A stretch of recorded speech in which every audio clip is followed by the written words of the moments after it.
Yo, what's up? My bad. My mic was acting up again.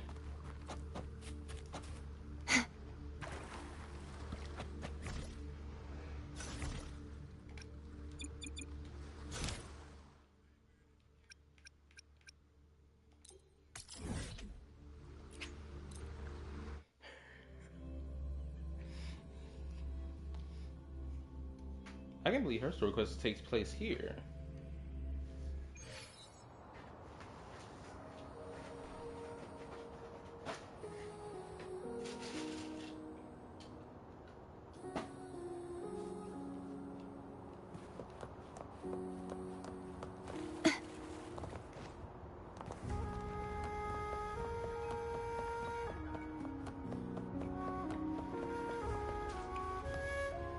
Oh, let's go. The Weiqi pieces were scattered, but the guru remained calm. "It's getting late," he said gently to the woodcutter. "Shouldn't you be heading down the mountain?" As he glanced at the sky, the woodcutter was shocked to see how much time had passed. It couldn't have been more than 2 hours, he thought in disbelief. Feeling apologetic, he prepared to leave, worried that the guru would be annoyed with him. But when the woodcutter turned around, he nearly jumped out of his skin. The hermit guru, who had been playing Weiqi and drinking wine, was now gone. In his place lay a shattered Weiqi board and a heap of decaying bones. The woodcutter was so scared that he dropped his bamboo basket and ran down the mountain without even looking back. As he reached the mountain's base, he was hit with a stark realization. The quaint village he remembered had bloomed into a bustling town, with sturdy brick houses replacing the humble thatched cottages. And where his home once stood, only an empty wasteland remained. He noticed a date on the calendar that he had never seen before. In shock, he grabbed a passerby and urgently asked, "Excuse me, can you tell me the current date and time?" As he heard the answer, his legs went weak. Everything had changed. Time had passed, and his loved ones were gone. No one remembered him anymore. So the woodcutter left Mount Firmament, but how is he still alive and kicking? With 100 years worth of time inside him, shouldn't he? Then I might have fallen for it. Hong Jin. Well, that's the whole point. The truth is stranger than... Every detail in that story is based on real events. Let me share with you the other legend of Mount Firmament. For deep within it, the secret of immortality. We all know that Mount Firmament is the abode of the Sentinel, gathering spiritual energies from both heaven and earth for countless eons. Over time, even the mountain itself has taken on the form of our... Let's see. Okay. Hopefully the stream isn't... Oh my god. What the F is going on with this error connection bullshit? For anyone watching the stream right now, y'all can let me know if the stream is lagging. But I'm pretty sure the elder who was telling this story about this dude who left Mount Firmament and time flowed and time had passed or whatever, pretty sure he is the individual from that story. Living in the mountains for long stretches of time and drinking from nature's own bounty can add years to one's lifespan. It all starts with that game of Weiqi, one that the woodcutter stumbled upon. Too bad those secrets have been long forgotten.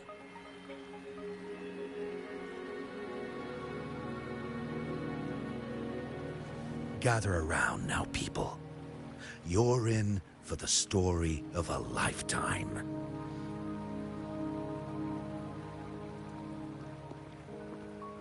And there she go.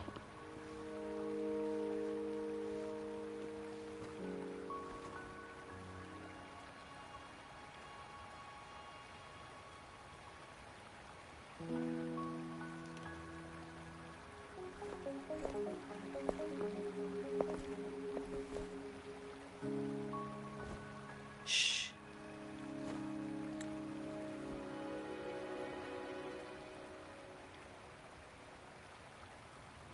I'll see you there. I swear, Changli will forever to me. Hold up. What's with the ruckus? Huh? What's that in your hands? What the hell going on with his hair?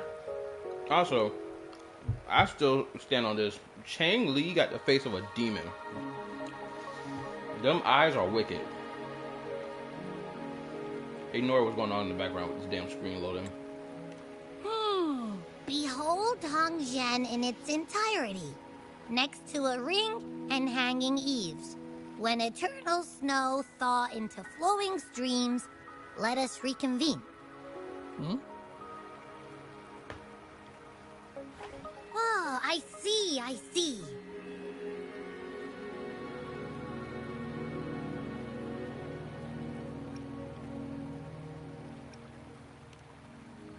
I see I've got no clue at all. At least he's gonna stand on business about not knowing. I get the very last part at least. She's asking you out. Well, that's a fancy way to write stuff. First part reads like it's about to meet the spot. And look, already, starting at the beginning of this quest, the moment Changli comes, this nigga Ambi tells me, oh, she asking you out. We already getting flirtatious. Already? This early? Come on. Bro, what the fuck is up with this connection error bullshit? And now, this next sentence. Eternal snow thaw into streams. What does that mean? Whoa, how did you...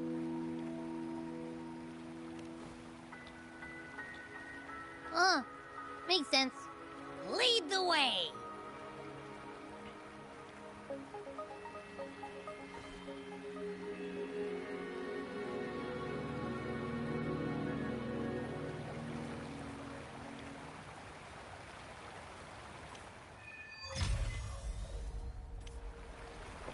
Yo, I think this game needs more optimization. There's no way my internet connection keeps fucking effing up while in the middle of gameplay.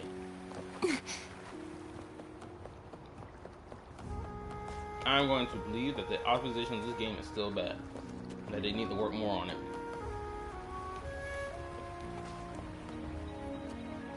Because nothing else should be connected to this damn Wi-Fi that's hogging it like this.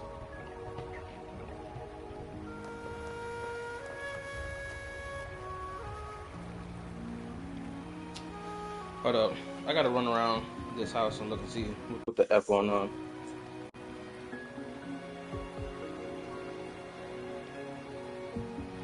Disconnect.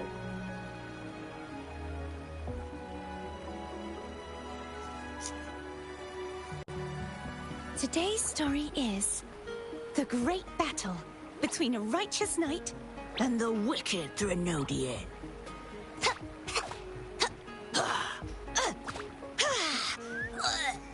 And the victor is courtesy of the knight.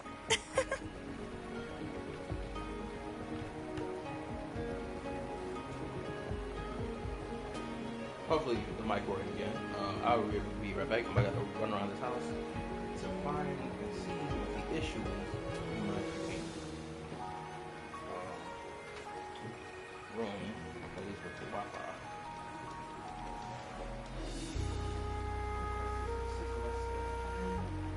Alright, give me a second.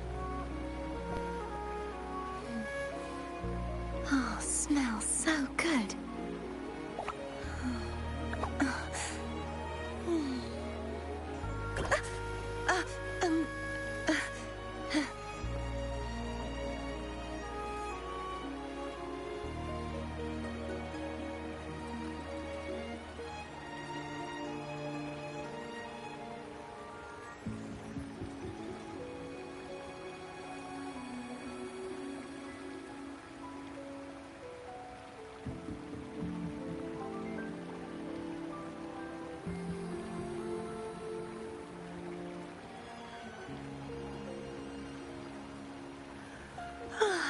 Time for a little nap.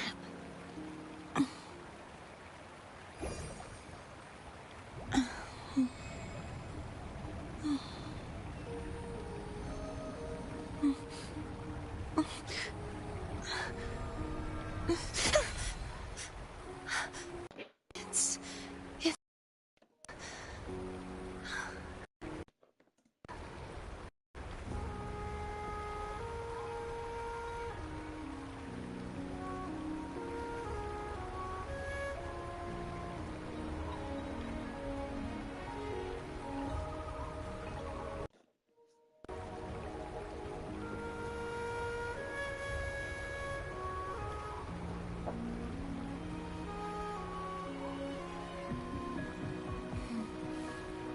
Oh, smells so good.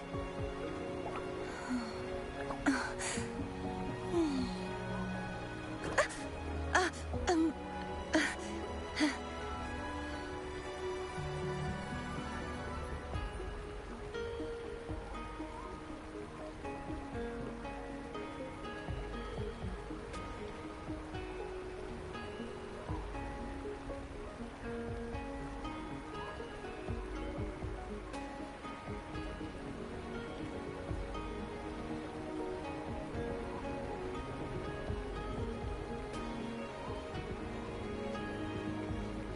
Today's story is the great battle between a righteous knight And the wicked Threnodian.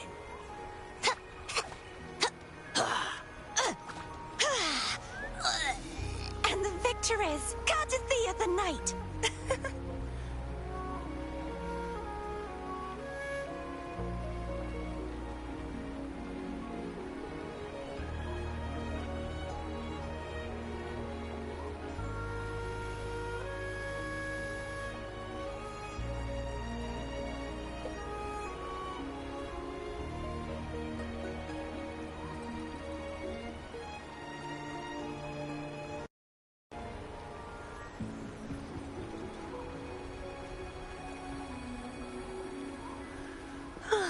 Time for a little nap.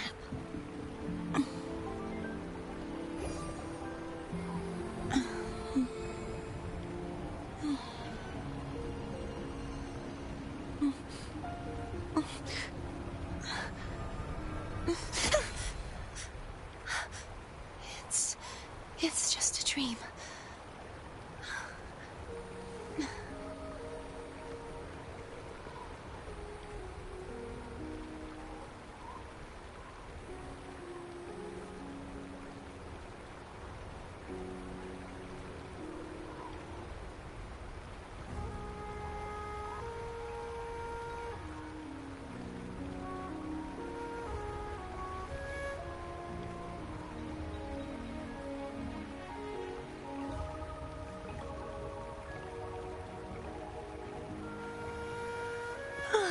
Time for a little nap.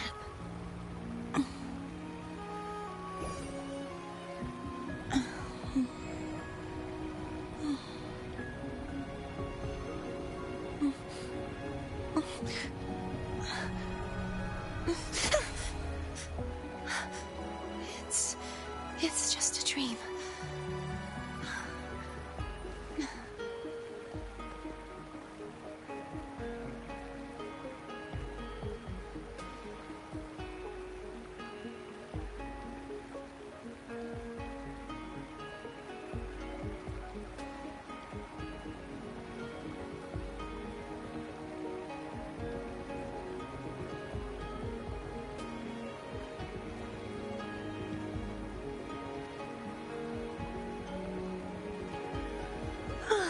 Time for a little nap.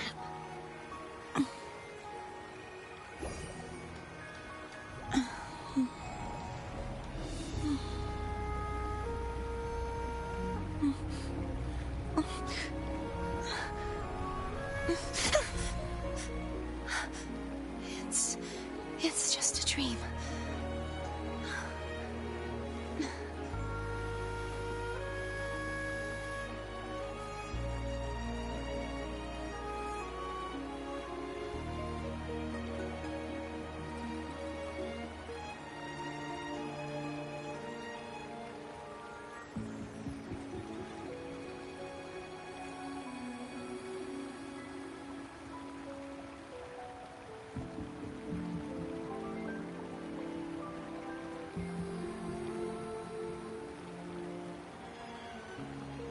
Today's story is the great battle between a righteous knight and the wicked Threnodian.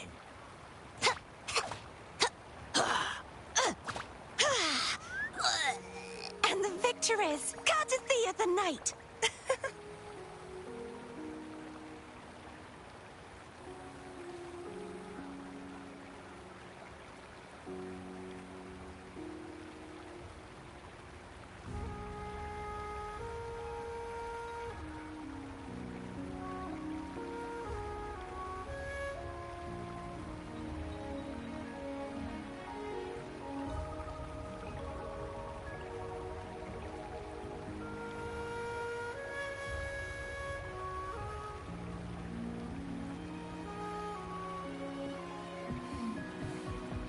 Oh, smells so good.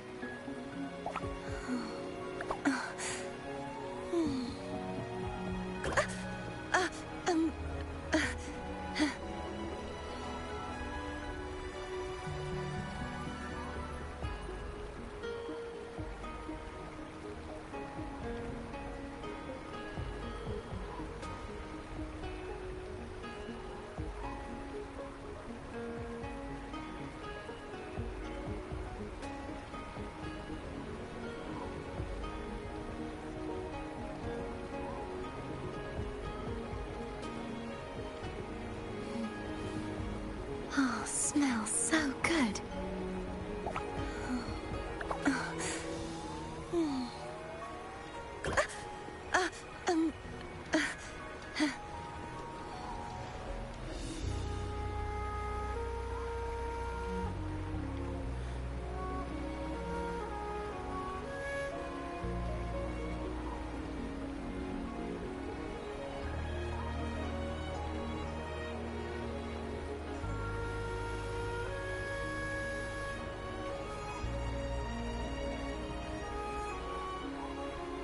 Today's story is the great battle between a righteous knight and the wicked Threnodian.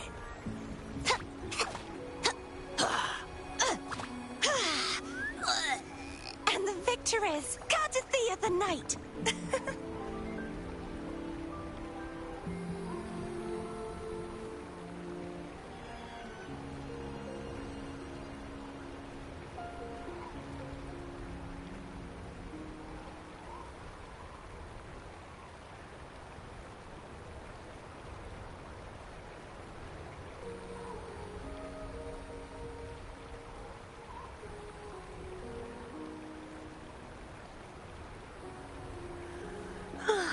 Time for a little nap.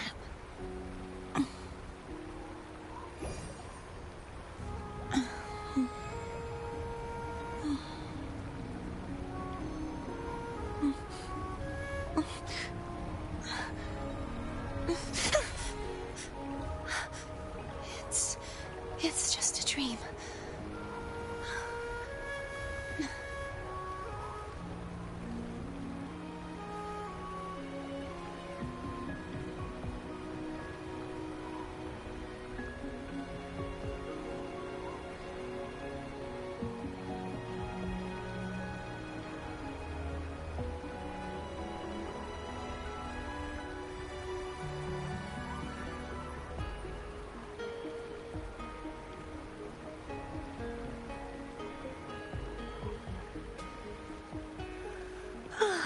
Time for a little nap.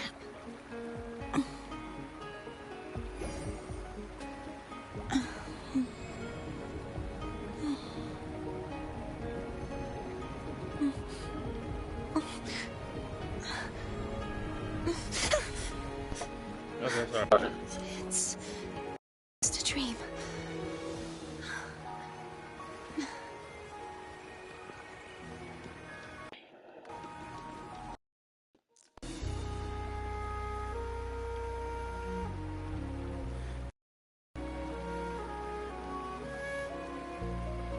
Okay.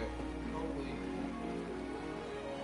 I went and dealt with the issue. Hopefully, so I don't, my screen doesn't keep doing this damn loading screen crap when I'm trying to play the game. Because I can't tell whether or not that's my Wi-Fi doing that, or Is it just a damn Time for a little nap. more so system as in the game itself? Oh God.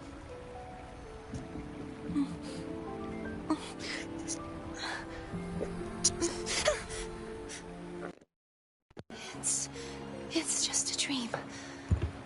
Hello? Hello? Oh, is my mic probably not on?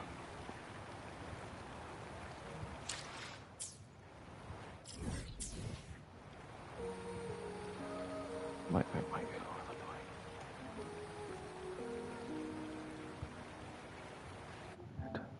Hello? Can you hear me? Hello?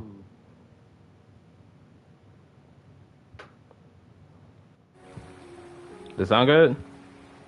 Is there like an echoing going on my voice? Somebody let me know. Oh, smells so good. Okay. I fucking hate my mic, I swear. Okay, so I'm gonna ask one more time. Cause I'm just getting, he's telling me my voice sound better. But I'm gonna ask right now, does my voice sound good now? Or is it like echoing still?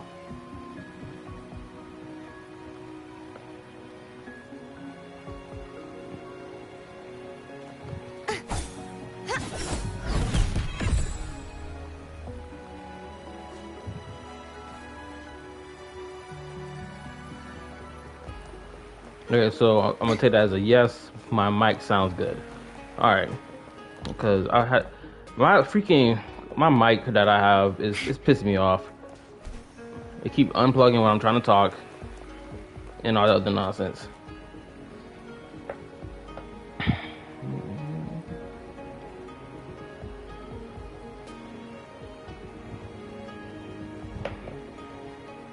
But anyway, how you doing today? For anybody watching stream, how you're doing today?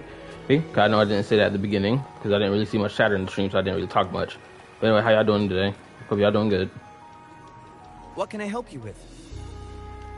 When snow thaw into streams? You're not from around here, I bet. When we say that in Hangzhen, we mean the Shichen of Wei. Early afternoon, the warmest hours of a day. Legend tells of a visitor who ventured here some centuries ago. Back then, local villagers were struggling with no firewood due to heavy snow.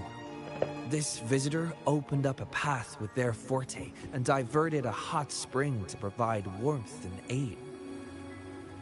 People say it was once a stunning sight, with mist and ice flowing westward down the streams, as if many celestial beings were returning to the sea. Now the sight has unfortunately disappeared, but the saying sticks. We use it to describe time in local speech.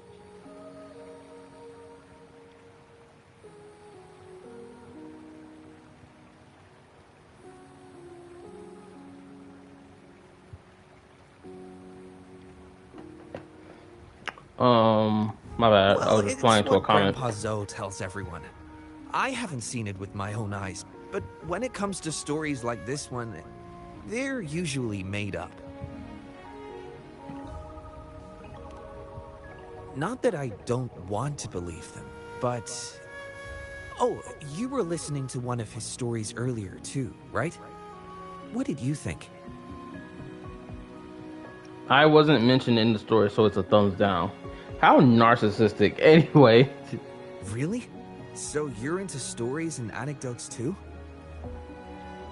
Grandpa Zoe's great-grandfather was a descendant of the first inhabitants. Was it the same comment, LOL? No. This is a different comment. This is under my new YouTube post that I posted today. Recently, he heard Madam Magistrate it should be resolve the about crisis. 8 hours So he old at this decided point. to visit and learn But I was more asking about people his of their roots. opinion of how they feel about the traveler People in and town their were importance in the curious story about the outside in comparison. world how And they people were was like, perceived. you know, the whole Grandpa Zoe was discussion we happy had to last night answer in the their other stream. questions, Basically, and that's has what the unknowingly comment, become the popular post among them. revolves around. Before he knew it, everyone was coming to talk to him. So I made a community post about it. I only have 2 people who ever posted on there. One of them I appreciate. QT Remnant. Appreciate this dude.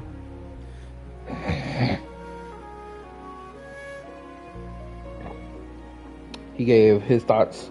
Granted, his thoughts were more so him comparing Star Rail rather than, you know, Wuwa. I'm hoping the discussion on this blows up a little more, because I really want to see more points of view. To hear outsiders describe my hometown. Granted, I could easily hold up. We're just a normal place with our own quirks. Okay, it'll be easier for me to technically just be like, okay, let me make a Twitter account and just like slap it on Twitter and be like, okay, at da da da da da da. I would like to see y'all responses. I'm gonna make a video about this, right? Honestly, I should. I don't know why I don't bother doing that. I should. But I don't want to manage another account, you feel me? That's what it is. It's laziness. Like, I don't want to manage a freaking Twitter account. But at the same time, that'll flood in views, won't it? Especially lately, with so many people from Jinzhou coming on some kind of expedition. They're obsessed with us. Like we're some kind of ancient relics. Can you believe they actually asked if our pavo plums have magical powers? You could post the questions and talking topics as more, but the problem is, in my Discord, at least the people who joined the Discord, a lot of them don't respond back to any time I like post questions a lot, right? Which that's fine. I'm not upset about that. But some of them, I'd say, they don't really engage that much in the back and forth. Either because they already agree with my opinion, or they just don't. They're kind of indifferent to it. Granted, of course, you have the obvious people who will engage with it, like Joshua, for example.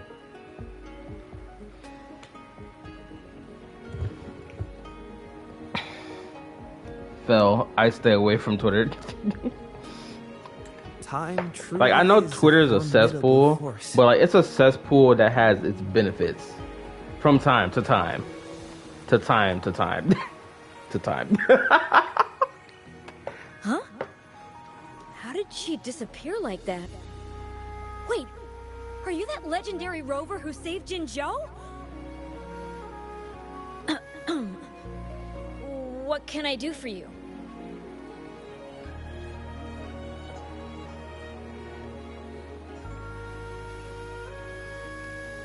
Well, you've come to the right person. I'm here to compile a new travel guide for Hangjin. Peep this. You saw what just happened, right? The NPC was like, oh, are you the traveler? Are you that traveler who saved Jinzhou? Right? People will say, oh, it's justified in Wuwa. But then, when it comes down to Genshin, they're saying, oh, it's unjustifiable when it comes down to Genshin. Oh, damn, I didn't know I can zoom this far. And there go my dog whining at my damn door. I swear, he chooses the worst time to be doing this.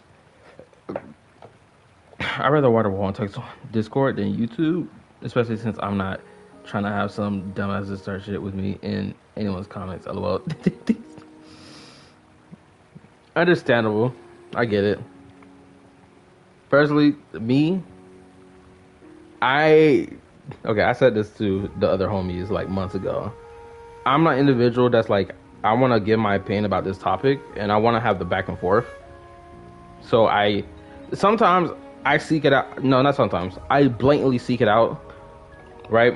It's not like every day I'm on the internet on my phone being like, yo, who's talking crazy? Let me go ahead and get the clickety clackety. Like, no, I'm not moving like that. Oh, God, no. I got too much anime and too many other fun videos to sit here and watch on my phone. And to goon over this sit here and being back and forth debates on the internet. Like, God, no. No, absolutely not. But when the chance or the opportunity arises, I'm like, okay, I see someone saying something pretty dumb. Let me interject. Sometimes I don't even say a lot. Sometimes I say so bare minimum. Bro, oh my goodness. You should have been here them months ago. I forgot how long ago this was.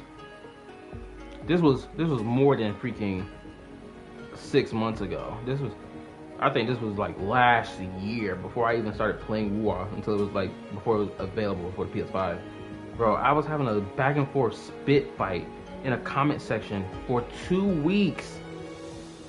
2 weeks pushing 3. Just because I said Wuthering Waves copied Ghost Rider with their Infernal Rider. Okay, hold on. I gotta deal with this dog. If I don't deal with this dog, he's gonna piss me off for the rest of this damn night. Also, this stream probably gonna be a little bit lengthy since I'm not going to work tomorrow, and I'm wide awake. So yeah, give me a moment while I go deal with this dog.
Okay, I'm back. Sorry, that took a little while.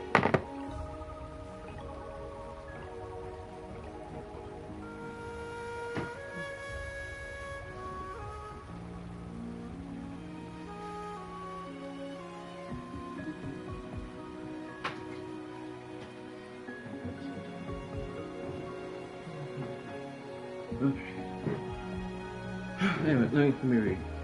That's what I read this.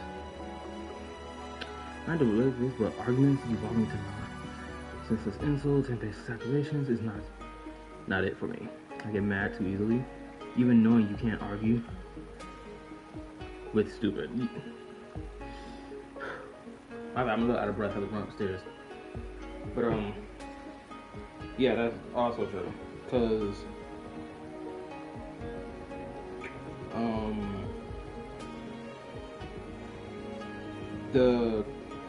the conversation that I was having with that individual was, I had simply made a joke, right, about Wuwa having copied Ghost Rider, the GOAT, right? Because that's how I feel about Ghost Rider. I do feel like Ghost Rider is a GOAT. Granted, I'm not some old man from like 19 something. I'm a 2000s baby, in particular 2002 baby. But when I saw Ghost Rider on that movie, right, I was like, yo, he looks pretty awesome, pretty dope. I love what he got going on. Amen, hallelujah. Punish the sinful. Right?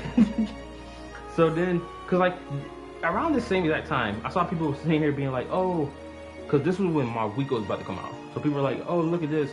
Genshin has freaking stolen, Genshin has stolen or copied Wuwa with the whole bike design. But realistically speaking, let's be honest, Genshin probably already had that in mind, what they were going to do with Mavuika months prior to her release. Or if not, a year prior to her release.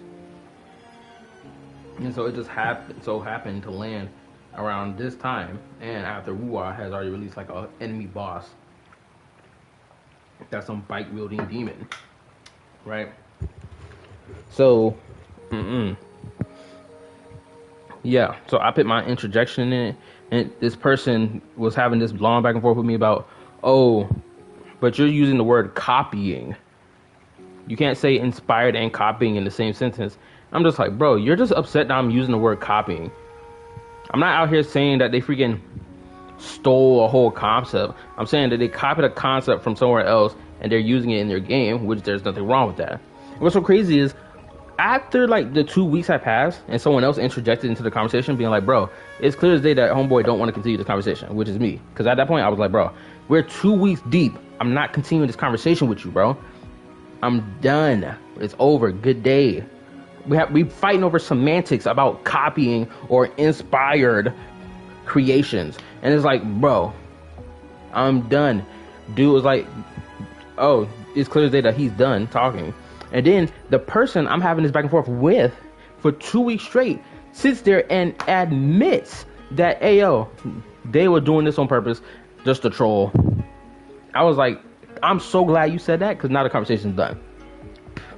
And they kept trying to get the conversation to continue, being like, oh, but will you admit that you saying copying was wrong? I was like, you already know the answers to that. I don't need to say nothing else. Good day. And that was it. Scratched it. Next to a ring and hanging eaves. Oh, I know where that is. You'll need to stand on the tallest building in Hangjin to see what you're looking for. It's on the northeast side of the town. Can't miss it. You'll see it once you get there. Say, that person earlier, that was Lady Changli, right? I saw you talking to her. Of course! Everyone in Jinzhou knows about Lady Changli, even though she rarely appears in public. As Master Xuan Miao's disciple, she excels in the arts of politics and diplomacy. Her travels have taken her across the 4 seas, and as Secretary General, she has commanded respect from all who cross her path. I can't even with people sometimes. Rip. I know, right? And it probably was the craziest back and forth I've ever had with an individual. Ever. Because usually back and forths last at least 3 days. I'll give it. That was the longest I've ever been in a back and forth in a comment section of all places. If it was a video, that'd be one thing. But a comment section, having a back and forth going on for 2 weeks, God no, I'm never doing that again.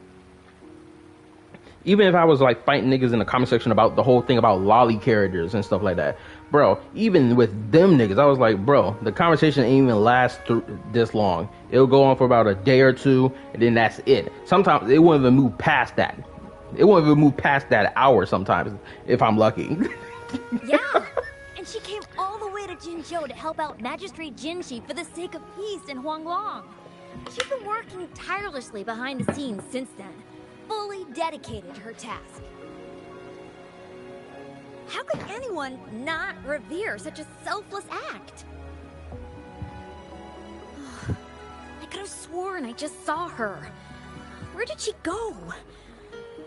I wish I could take one more look.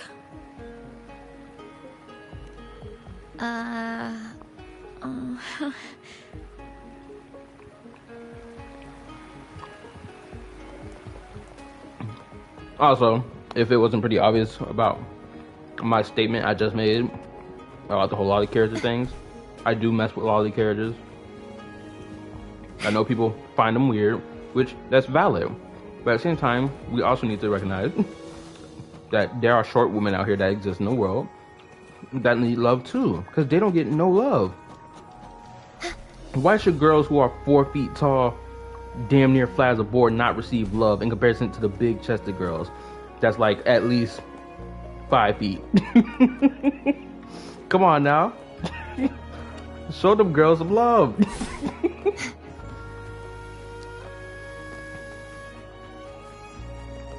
Shoot, it's gonna be beneficial to me personally. Shoot, I meet a girl like that in real life, I'm gonna just keep picking her up. I would purposely go lift weights and get right in my body just to lift her up. Be like, see how strong I am? I'll secure the bag so easy.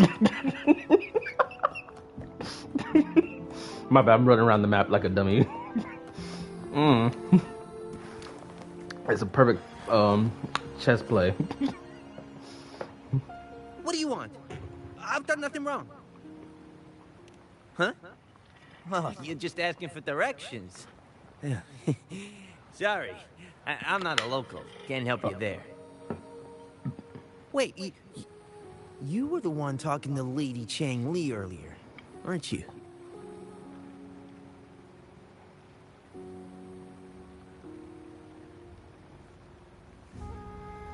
If I were you, I'd steer clear of her. She's a deceitful woman who enjoys toying with people's hearts. A cunning villain who will manipulate you without you even knowing it. How so? Haven't you heard? She left her government job to come here, to this small town. There's got to be a reason behind it. I heard she chose to quit her job, but I bet she messed up back in the capital and got demoted here as punishment. It's not nice to badmouth people like this. Not everyone values power and fame. Yeah, but people have the right to sit here and theory craft and speculate about government officials, though. So, as long as they don't look like children, I agree that people shouldn't be portrayed. Hold on. Let me read that again. As long as they don't look like children, I agree that people shouldn't be portrayed as any ideal body type, including height. Some people are short. Those are facts. Yeah. Because, like, crap. I sat here and opened my Pandora's box related to this lolly topic. And every time I open the box, I can't stop flapping my gums. But since I've opened it, I gotta freaking go a little more depth. Or, like, give them some more examples, right? Because there's a whole bunch of lolly characters. Well, there's never gonna be a real lolly character that looks like an actual child. Like, obviously. We're talking about fictional characters here. For example, you put Anya from Spy X Family next to some real life girl. We can tell the difference. Okay, hold on. Let me put my game face back on. I'm over here chuckling for no reason. Also, Anya is so precious. But anyway, let's continue. But like, the thing that always throws me off every time I see people talk about the lolly topic thing. It's like they sit here and be like, "Oh, she looks like a child" or whatever, and then these are the same people who will excuse a female character who's quote unquote, well, not quote unquote, a female character who is underage, but she got the body type of a girl that looks like she's 18, right? But they won't say nothing about that. Granted, that's not everybody in that same camp. It's some people in that same camp, and I find that to be mad hypocritical. You can't sit here and say, "Oh well, just because she looks like an adult means it's okay." No, because your whole point was that they are either underage or that they look like a child.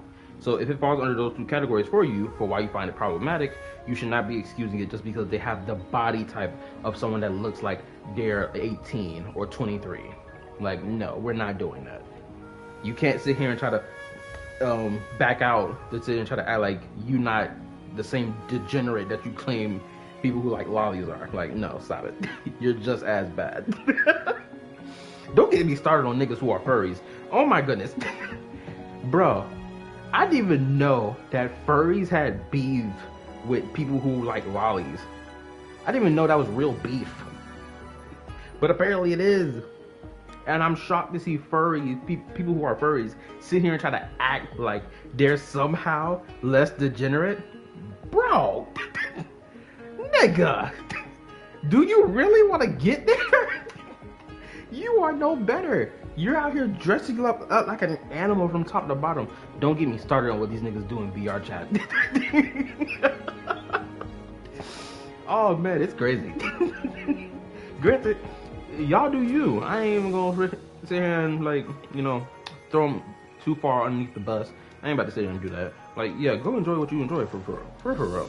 But boom, it's like you can't sit here and call the it's like the kettle calling the pot black, basically. My bad if I start burping. I have 8 Domino's pizza, which I still have plenty of. Appearance does not equate to mental. Okay, let me read. Let me get my brain straight. Appearance does not equate to mental age of someone. The human brain is not fully developed until the age of 25. These people just don't care to be educated. Yeah, that too. Granted, I've seen some pretty crazy arguments, even with the whole thing of people saying that until the age of 25 for the brain to fully develop. Because, like, if we say the age of consent is 18, and then we're also saying the age in which someone is allowed to drink is 21, despite the fact that the brain fully develops at 25, why don't we push it all back to 25? Why are we pushing it up so early? Since the brain isn't fully developed, right? Granted, this isn't what I'm saying right now isn't a crazy argument. It's a valid argument. Then I guess you've also been fooled by her looks. That woman will stop at nothing to get what she wants, while you remain oblivious to her true intentions. By the time you catch on, you'll already be caught in her trap. Okay, now, is my voice? Hold up. Is my voice good? Is my voice being caught?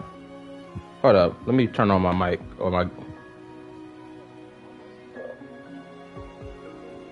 my voice good? Is my voice being caught? Okay. So that's how my voice sounds like. Okay. I didn't know my voice sounded like a bit of a mess. But anyway. Hopefully it's a clean mess. But anyway, to continue, right? I've seen some people even use this whole, well, people don't fully develop until 25 mentally because of the brain, whatever, as an excuse to try to dodge accountability as well, which is also crazy. Because like, it's kind of stupid on both sides. It's like we don't have things set, at least over here in America at least, right? We don't have a law set in stone being like, okay, the age of consent is 25. You're legally allowed to drink at 25 and have it all match. It's like branched off from each other by like 3 years or whatever, or like around that time frame, right? Which is stupid. And then you have the same people be like, oh, I'm gonna dodge accountability by saying, well, that person clearly isn't mentally, you know, fully mature because the brain don't develop until 25. But then this person out here making adult decisions. This 23-year-old individual is the person who got into a car crash and was speeding, and ended up killing 2 people. Are we going to just excuse that because they're not fully developed at 25? God, no. You're about to get this book thrown at you. Here you go, catch it. Oh, you stepped on someone's J's on purpose? And they were white, clean J's that you stepped on? Again, on purpose? Because you felt like you was a tough guy? And how old are you? 21? Guess what? You're catching this fist to the face. It don't matter. Because you're not a child as far as the law is concerned. You want this two-piece combo? Oh my god, my dog. Give me a second. My dog's doing the most right now.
I'm about to start streaming like this from now on. Just have my headphones plugged into my mic.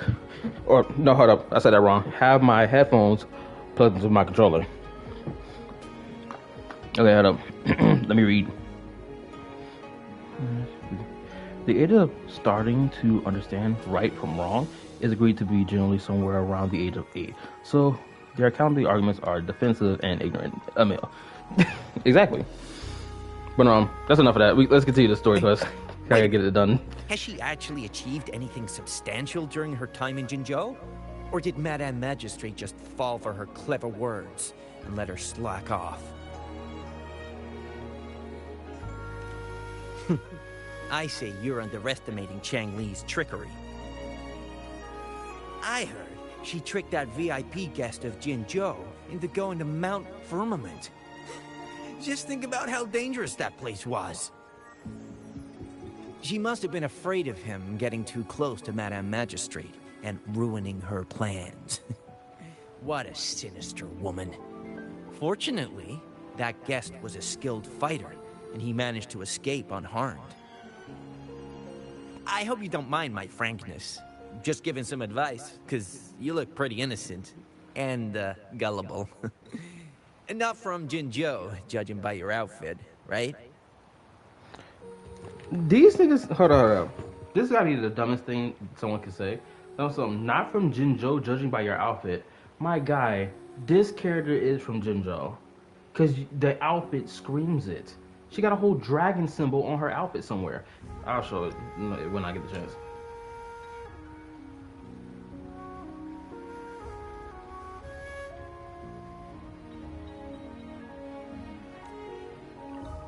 Oh, shoot. I completely forgot about something I need to do. Sorry, gotta run.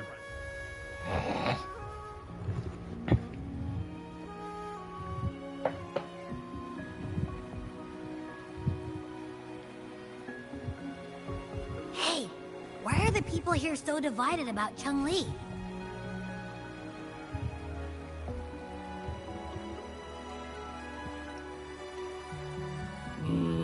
You humans make everything so complicated. Well, at least now we know what she wanted to say. Now that's much easier to understand. Why does she have to make it a whole riddle? I'm getting sleepy again. Rover? That was you, that cool Nice to see you NPC. again. How are you liking Hongzhen so far? It looks pretty cool, not gonna lie. But oh, I guess I should state my reason for why I'm playing this quest. Obviously, because the freaking fate slash Honkai Star Rail collab story is just really buns, and it's like really draining to sit through, especially with no voice dialogue. So I was like, yo, I gotta play something else to chop this up. I can't do this for another 2 hours. I just can't. So that's why we're playing this. Well, that's one reason. The other reason is because I found out that apparently Changli knew the rover from 20 years ago, which fits into the timeline with everything we've learned so far about the rover. That the rover was here in this world 2 decades ago, but just randomly just up and disappeared for God knows what reason, and so on. And knowing that the rover was the master of Jue, one sentinel that exists in this world, people, I ain't gonna lie, people deem the rover as like the god of this world. Yet what god of this world can't flex their power so greatly? Why are they sitting here having to unlock their power one bit of a time? Like, I understand the whole, my memories are lost, but like, you purposely erase your own memories.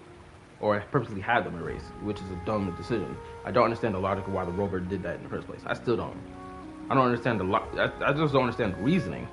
Even when the reasoning was quote unquote given to us. Given to us. I can't talk worth a damn, bro.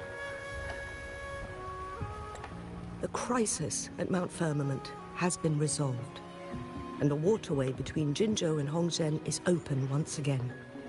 As a result, there has been an increase in visitors from Jinzhou, making the town more lively than before. With the chaos subsiding, our town and city are now reconnected, allowing residents to live and work in peace. We owe you a debt of gratitude, Rover, for your efforts in clearing the remaining effects of temporal disruptions in Mount Firmament over the past few days. Few days? Shoot, that was like 2 months ago. Okay, without April. Beast. That job was a beast. You better have my money ready. We're all indebted to you, Hongzhen and its people alike. If there's anything you need, don't hesitate to ask. I couldn't help but notice you've been asking around. Is there something you need assistance with? Yes, I do. I need your fine old hag booty cheeks. That's what I need. Because you as fine as wine. Whoever ain't put a ring on your finger is an idiot. She and Changli have a mutual trust as acquaintances. It should be fine to ask Shane instead. What the hell is up with this crazy echo effect? Bro, what is that? That sounded like she was in the booth without no soundproofing. I see. That sounds like something Changli would do. Even though we're not that close, I know a bit about her personality. She wouldn't just hand over something that symbolizes her identity to anyone, especially when...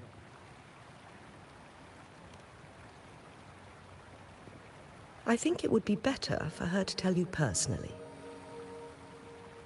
The magistrate's counselor is shrouded in mystery, and her motives are often hard to decipher. When she wants something done, it's never as straightforward as it seems, and few can grasp the true meaning behind her plans. The rumors and controversies surrounding her never cease, but she seems unfazed. However, I believe one has to get involved personally to truly understand Changli's intentions, regardless of public opinion.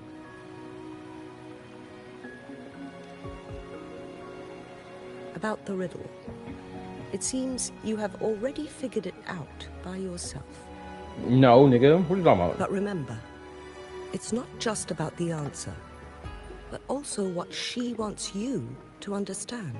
They really just sat here and said, oh, Rover, you figured it out by yourself. Nigga, no he did. The Rover sat here and asked questions. They didn't figure nothing out by themselves. They were given the answers. Stop it. Then, if you'll excuse me. Oh, the autoplay not on. If there's anything else you need here in Hongzhen, please do not hesitate to let me know.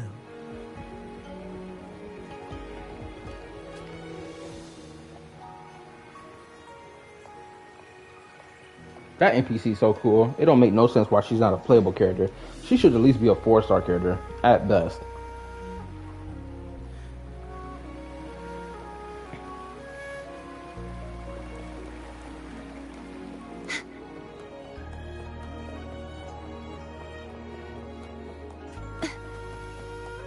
That's clearly the tallest building.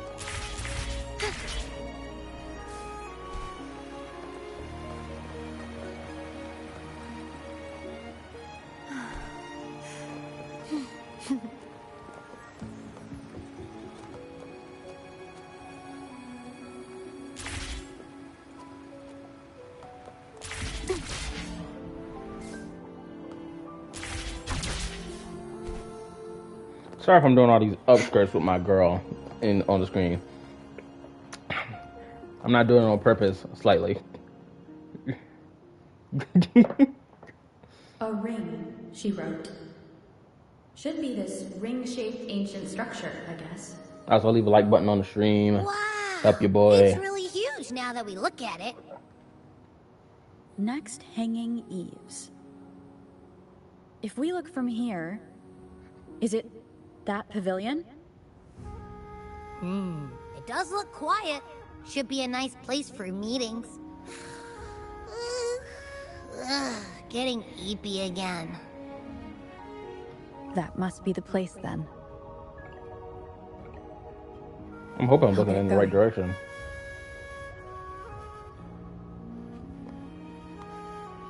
I was nowhere near looking in the right direction.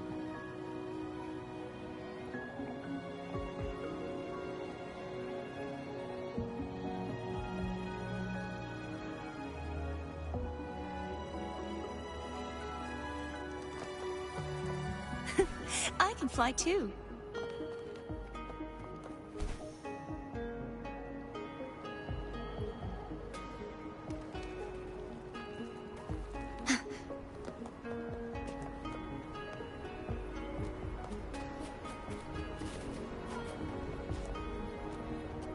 I gotta wait for the time? Oh, bruh.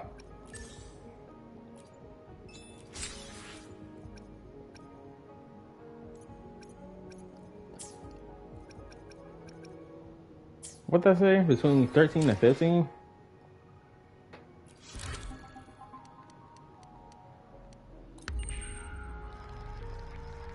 Also, the way time moves like this, that they have it set up in the game, I ain't gonna lie, this is probably one of the lamest things I've seen.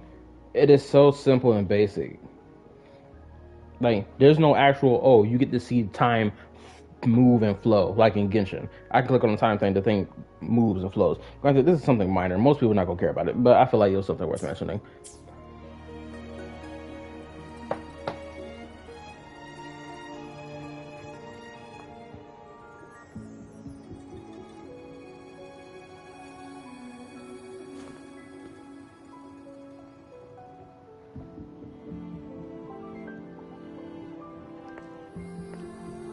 There go the demon.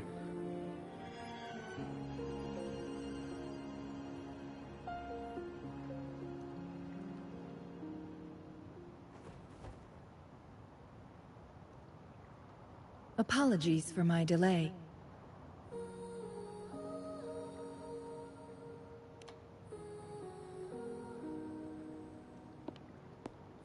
Thank you for accepting my invitation. Do you not? You know what? No, it's not that Changli has this face of a demon. I think it's more accurate to say is that Homegirl looks like somebody has been knocking her walls around. That's why she was late. That's the type of face she got. See, look at her face. You can see what I'm talking about. Check it. Oh? And what makes you think so? You see that? She got this crazy tint of like light pink scattered all over her face. So it looks like somebody just been knocking her walls around. Like, oh my goodness, girl. What was you doing? Would you just let any man take it? Should you give it up for free? Can I have a slice? Those tokens from Jinxi. It was your idea, was it not? So, you've guessed it.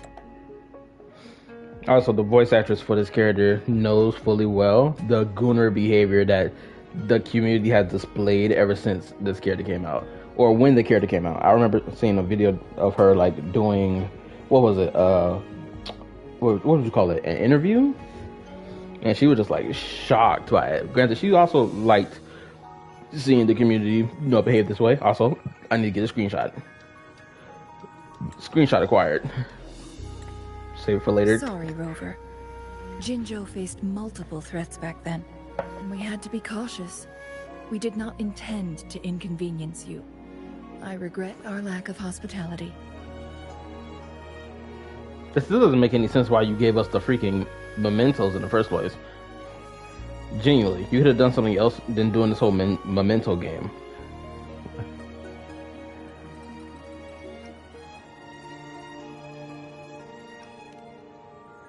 Still, I owe you an apology in person. This time, I just wanted to see you. The brilliant mind that always understood my unspoken words. I am very grateful you decided to come. Oh my goodness. Is this another... Bro.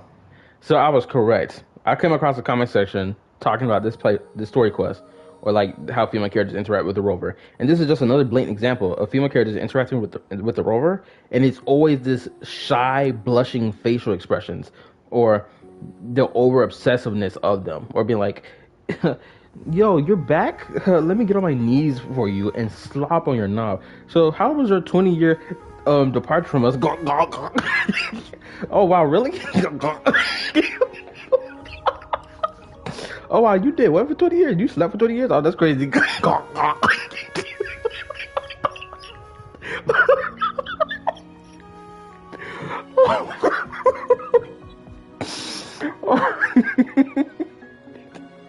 Oh my goodness. Excuse my juvenile behavior.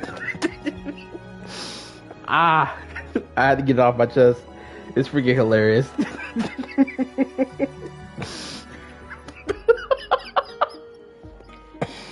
Oh, I hope I'm not laughing too loud.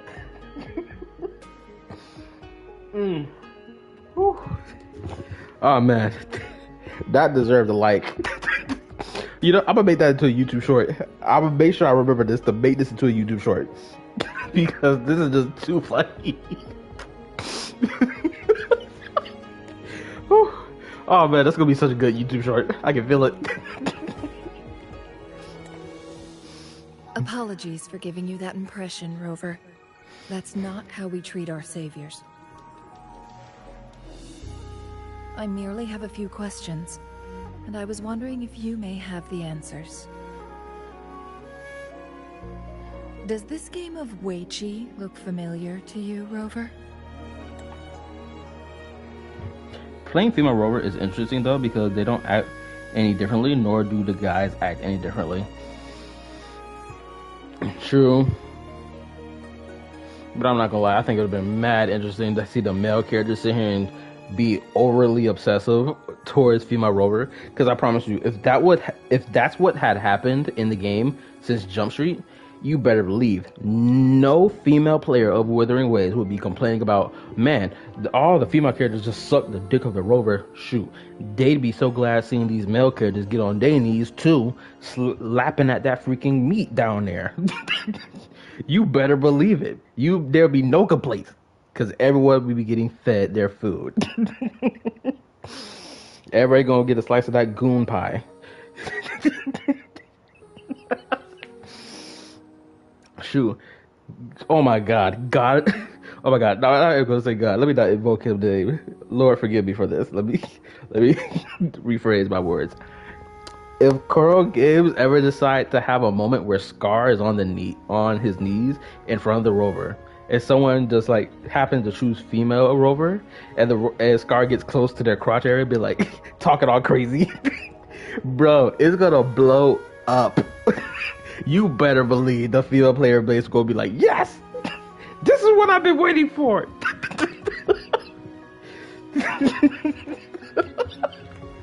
Oh, oh, look at this. Granted, that day more than likely is never gonna come.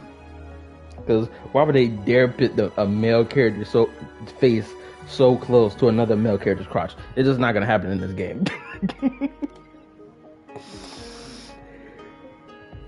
Apologies. I heard about your memory loss. Please, pardon me. There is a local tale about the secret of immortality being hidden on Mount Firmament. Have you heard about it? Ooh, this is interesting. Are they implying that the rover was never immortal to begin with, but suddenly, like, obtained this ability?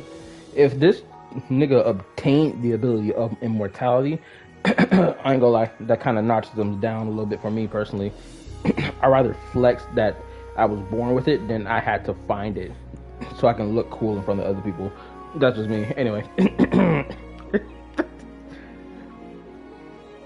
Yes, I have a slightly different version of this tale to share. Oh, hit me with it. Centuries ago, a Taoist cultivator met an enigmatic visitor on Mount Firmament. Despite their age difference, they soon became friends and often played Weiqi together. One day, a woodcutter stumbled upon them, having lost his way home. Their game mesmerized him so much that he didn't notice the red tie on his basket, rotting away. Panicked, he bumped into the Weiqi board. Despite the interruption, the visitor remained unfazed. They offered the woodcutter some tea, then guided him down the mountain, shielding him from dangerous temporal disruptions. After that, the visitor... Many years later, the Taoist cultivator became a legendary hermit guru. Upon returning to Mount Firmament in his final years, he reunited with that elusive visitor. The two resumed their unfinished game. People believe the visitor shared their secret of immortality through cleverly placed Weiqi pieces as a final parting gift. Yes and no. This game is missing the final 20 moves. It is unfinished. You're telling me this game has been sitting here for over like 100 years or a handful of centuries, missing 12 moves this entire time? That sounds ridiculous. Granted, it's crazy, but like, bro, what? You telling me no storm has come through and blown this board over? Come on now. Anyway, now I'm confused about the rover's age. Either the rover is over 100-something years old, or it's only been 20 years since their departure. Granted, both things can be true at the same time. Someone can be 100 years old, and then they go missing for 20 years and then come back. So, yeah. All right, let me read what you talking about, bro. Or Brent having a moment of swooping in to save Rover, Knit style, people would freak out the same way they did when Zhao saved Traveler from falling off the broken jade chamber. Oh yeah, I remember that scene. Yeah, people were like, granted, I don't remember people freaking out about it, but I do remember coming across people, I guess posts people made about it, being like, oh, this is such a cute moment. I ship Zhao X female Traveler. And I was like, you know what? I can see what they're talking about. Granted, to me personally, since I chose Aether, to me it looked like the bromance of the homie coming in to save the day, and I respected it.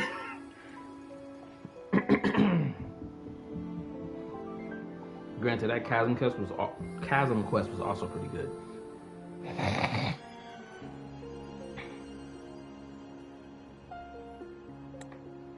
That was a bit different from what you heard before, I guess. The story changed over time, infused with fantasy in each retelling. But that's how old tales go, slowly losing their truth as they're passed down.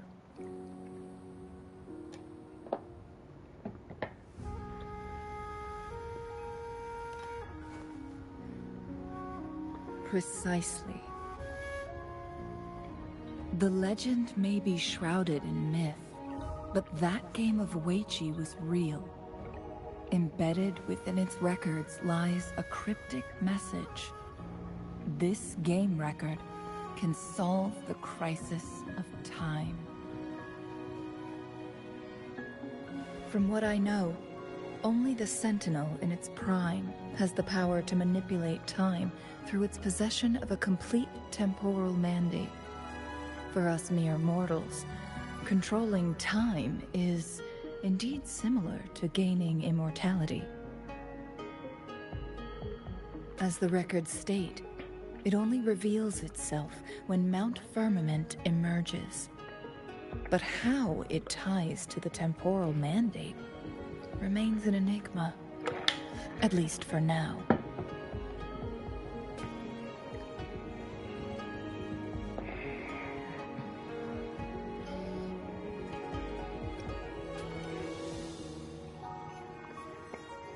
If that is the case, we'll be able to heal the Sentinel's wounds. But our chances are looking slim. That game record could just hold my teacher's memories, not any real value. So I am presenting this as merely a personal request. I am planning to go find that record. Could you please join me? Join you in a 2-man mission? Yes. Thank you for lending me a hand. You know what's so crazy? I promise it will be worth your while. I'm gonna say this. I think choosing female rover to be my rover was the better option for 2 reasons in particular. One reason is because female rover looks better than male rover. Male rover looks like the generic freaking male MC from freaking Korean manhwas, nigga. AKA solo leveling. And before someone tried to get on me about it, I'm gonna say this right now. Solo leveling, as cool as like its fight scenes and stuff like that is, let's be honest, niggas overhyped the crap out of that thing. For the only value that thing has is the fight scenes and the world building a little bit. But let's just keep it a B stack. Outside of those 2 things, right? Everything else is like whatever. Knowing that no one else in the world of solo leveling can't even level up removes any type of tension of someone trying to run the fade on Jinwoo without him one-stepping them. Not one tapping, one stepping. AKA, he took 1 step, they die. It would be so cool if there was another individual in that world, or a handful of individuals in his same exact world, who would reach this freaking leveling process where they too can level up and become even stronger. Right? If he ever comes across niggas like that, guess what? It's a 50-50 on who gonna win or who gonna die. But granted, I don't know much deeper beyond the 2 seasons I've watched. Hopefully there's a character like that, but if not, it is what it is. Anyway, let me read. I named her Rico before I knew of the rover's nickname. I think it suits her well. You know, Rico is a good name. Or Raiko, if that's how I pronounce it. Raiko, right? Not Rico, Raiko. I feel like the name you chose was a pretty good name. I forgot what name I chose. Did I choose Yapper? I'm pretty sure. No, I chose Kala. That's what I chose. But the other reason that I think me choosing the female rover was a good choice was because every interaction the rover has with most female characters, at least female characters, when it comes down to female rover and female characters, I know I'm repeating points, is that their interactions don't feel like, oh, they're getting on their knees and sucking the dick of the rover. To me, at least. Female rover, when she's here on screen, it doesn't feel like, oh, they're about to dick suck the female rover. It just feels like, oh, we're just talking with each other, right? It feels neutral to me. It feels blatantly platonic. Granted, there's been moments where I've seen that platonic flatness start becoming a freaking mountain hill. Case in point, Camellia, and case in point, Carthathea. I'm not gonna include Lupa into this circle because, oh my goodness, Lupa, that bitch got me arching up. I ain't gonna hold you. I might even stream Wu Water Bar just to pull Lupa in the stream. Also real ish. Cause that dog, oh my goodness, that dog bad. Very well. Let's meet on the gallery road outside Hongzhen. Lupa the type of dog you need to train thoroughly. Cause she is a beast. You better believe the bedroom gets tore up. I still have some preparations to do. Please, go ahead. I'll join you later.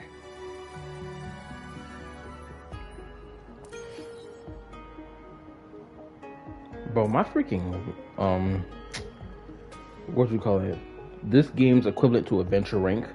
Bro, that thing is so high right now. I done collected so much XP. The problem is I ain't got enough characters leveled up to beat that freaking Ascension quest. Oh, let me read. When it's female rover on screen, I think it's easier to see a difference between which girls are actually flirting and when it's easy. Time for a little nap. And when they're not. It's just easier to see a difference, at least for me. Yeah, that was the point I was getting at. That it feels easier to point out who's glazing and slobbing on the knob versus who's being genuine.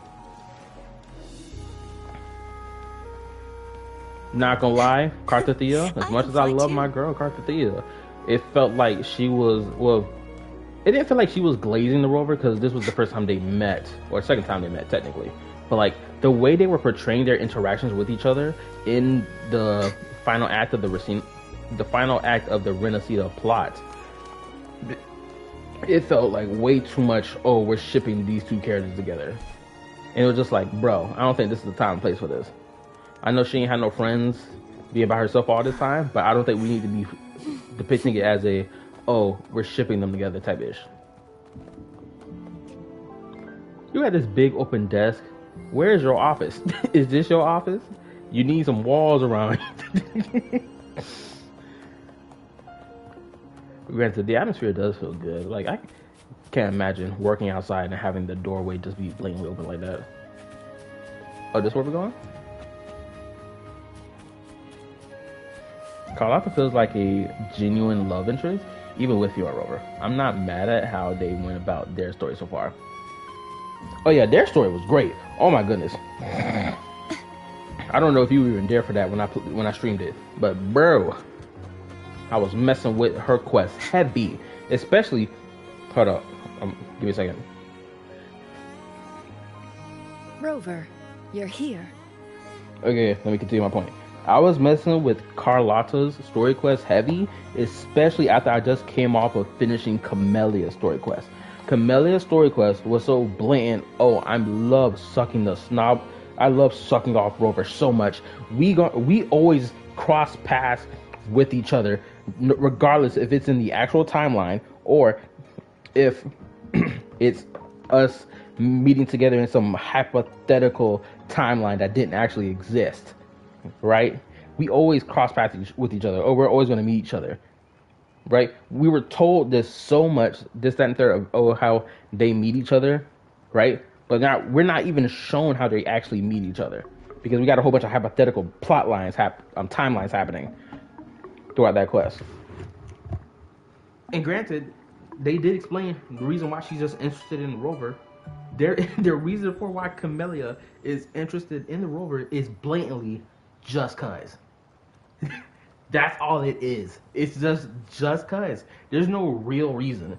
It's not even because they're strong. It's not even because of nothing like that. It's purely because of just cause. And I was blown away by this.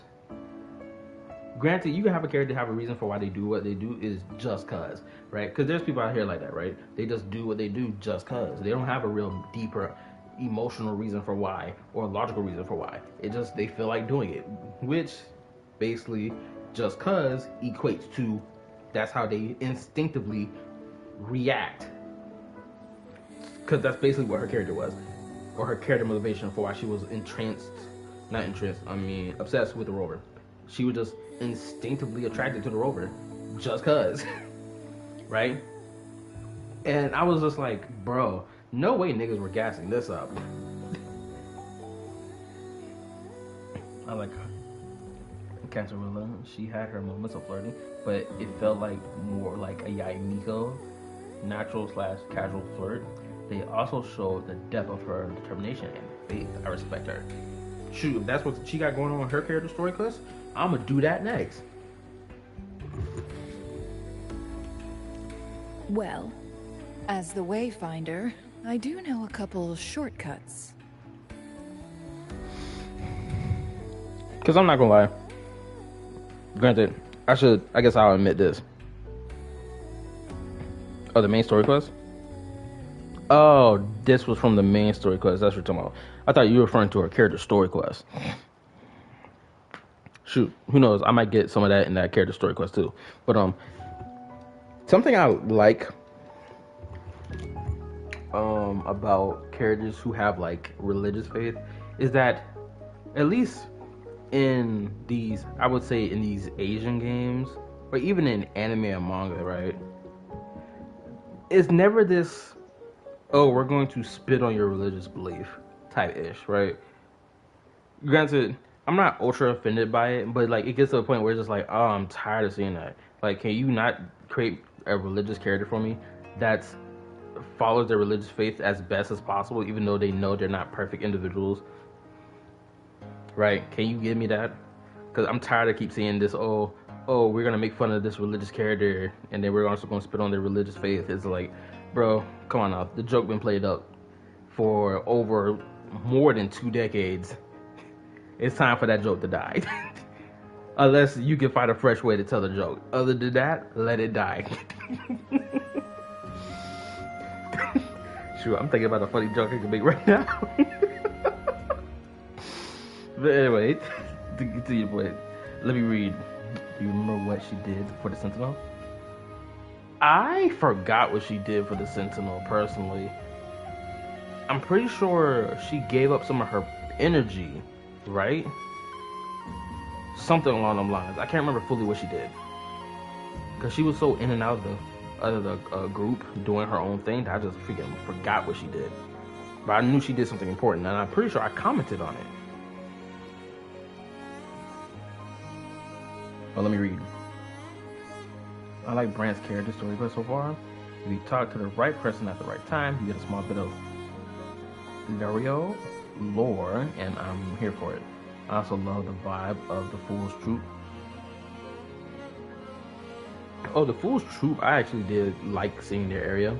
Granted, if I had to say who's my favorite character among the Fool's Troop, granted, technically we only have 2 characters as a part of that group. I personally like Rochia's design more than Brandt's. Like, Brandt, he got like this suave dude type feel to him. I just like Rochia's more. And it's not solely because she's a lolly. Granted, that's a core reason why I like the character. But the other reason is just because I just find her cute. Also, I find her life kind of sad. She was shipped out because she broke the rules and was questioning things or whatever. And she was sent out to technically die, like, when she was even younger than what she is right now. Because I'm pretty sure she's a little older now. But, like, who knows? She's probably around the age range of freaking... I'd say she's probably around the age range of, like, 13. If I had to just guess her age. Because that's what she looks like to me. She looks like she's about 13. But anyway. But, like, knowing that she was just shipped out to die at such a young age... Probably around the age of, what, 7, 8, when it happened. I was just baffled by that. I was like, bro, they're even sending children out here to die at the hands of this freaking Echo Dragon thing. Like, bro, what? Get out of here. Anyway.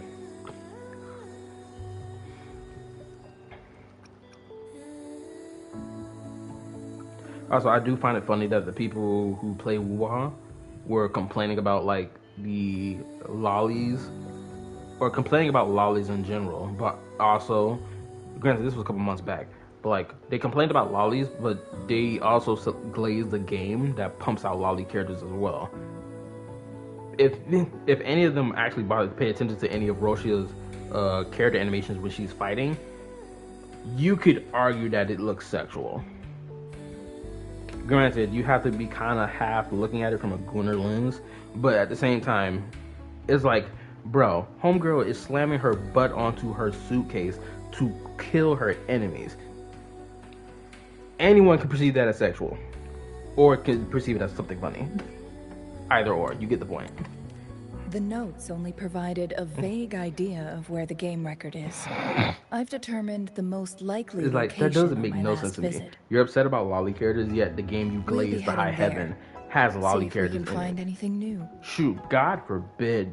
Hold up. Excuse me. Heavens above forbid that Coral Games pump out another lolly character. That's actually, they actually might pump out another lolly character, because that freaking character from 2.4 story, I can't remember what her name was. She was like some fortune teller or some crap. After dealing Blue with those hair, artificers, the small little I rolled out glasses the on her other face. locations on my way to join you. But one can only do so much alone. This is why I I don't need know your what her help. name is, but I feel like she should become a playable character. If that character does not become playable, I'm going to crash out. How reliable. Then let's get going.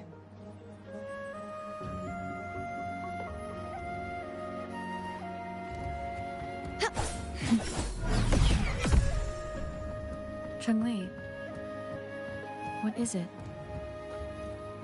Nothing, Rover. I just thought the snow is beautiful today.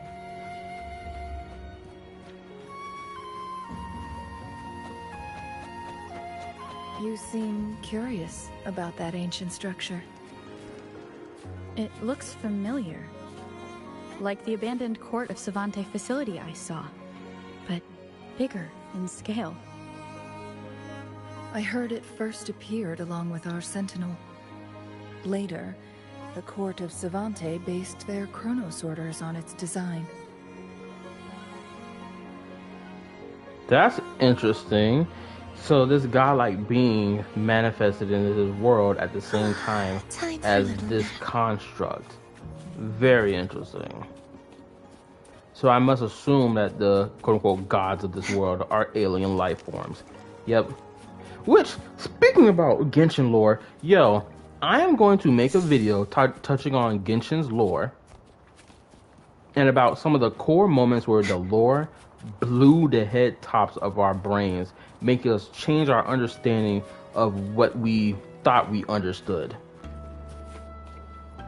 For like, case in point, when the Book of Inka no Mina came out, it blew niggas' heads off when we were given information that basically told us that, yo, these gods in Celestia are not from this planet. They took this planet, and these gods are actually aliens. Bro, it completely changed our whole view of the gods as a whole. That damn near every last one of them could just be some alien from a different planet that has come here to just like have like some godly position or whatever, right? Our whole perspective just blew away. It changed because of that. And then you got people talking nonsense about Genshin lore, acting like they know what they're talking about when they really don't. My hometown buzzed as people left Especially their the niggas mark who in don't the keep up fresh with the snow, story. hoping for dreams to come true when it melted. Did you try it too, Changli? Hey, you know what's so crazy? No, I only watched from afar. My forte always melted the snow faster than I liked. Crap, they were having a whole conversation that was important and I missed it. But something else I wanted to say too is that, bro, if Wuwa ever pumps out some teaser video that shows us whoever else is members of the Fraxitus, and we see new members that we didn't see in this main story at all yet, I promise you, you're gonna see so many people be like, oh, look at this is such a cool character teaser trailer for Wuwa when it comes down to their game and their characters, right? I'm gonna be one of the first people to say, well, weren't y'all sitting here making these bold claims that in Genshin you had to sit here and go read books and artifacts to understand the lore that happens in the game, or rather just to be able to even understand what happens in a story teaser trailer? Y'all sat there and said that, right? But now when it comes down to Wuha, suddenly it's the exception.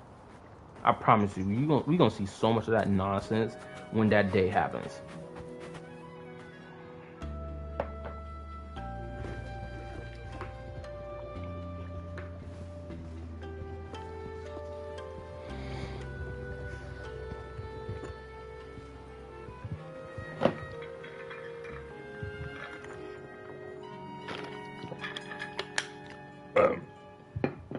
Excuse me. I bet I'm burping. We can see the whole of Hongzhen from here. I never noticed how beautiful it looked during my previous visits.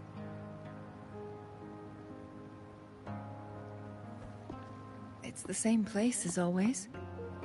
I suppose it's my state of mind that has changed. I don't know. Maybe it's because your presence makes me feel at ease.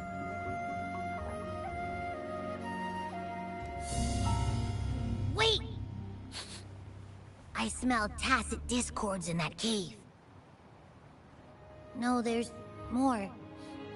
Tacit discords, humans, and...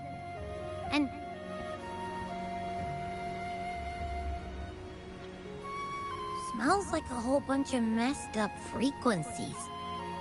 Ugh, it's so familiar.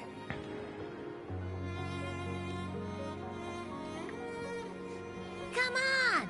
After all we've been through, you still don't trust my sniffer? Huh! Be grateful. I'm giving you a warning. Rover, did something happen?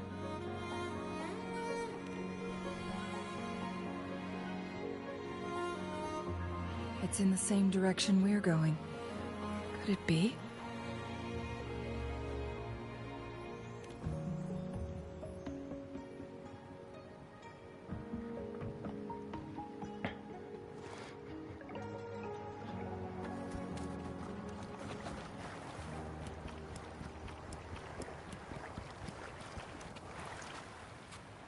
Signs of climbing.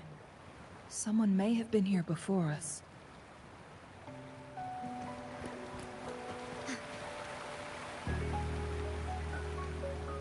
Get away from me!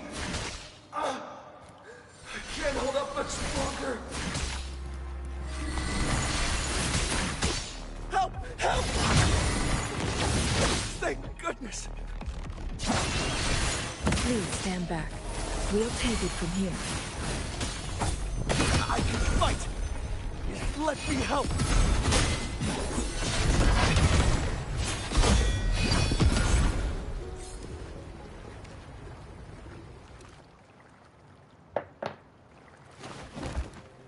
Thanks for your help. That nigga dead.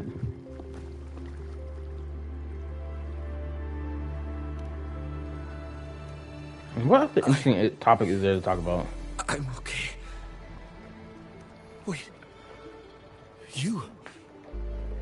Are you the Rover? You're that hero who fought against the Stronodian. And you also resolved the time crisis here with Madam Magistrate. Everyone's been talking about you.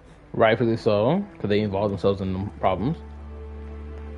And Lady Changli, I never thought I'd have the chance to see you in person.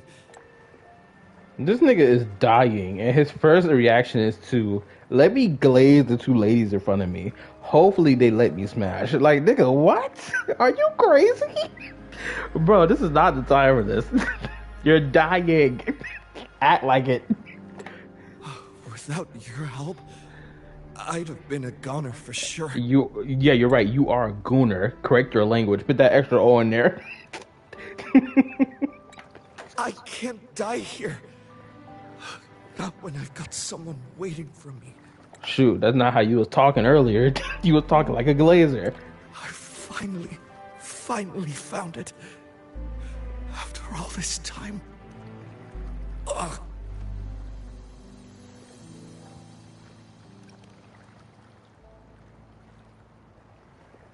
While we've solved the crisis in Mount Firmament for the time being, public access to the mountain is still restricted.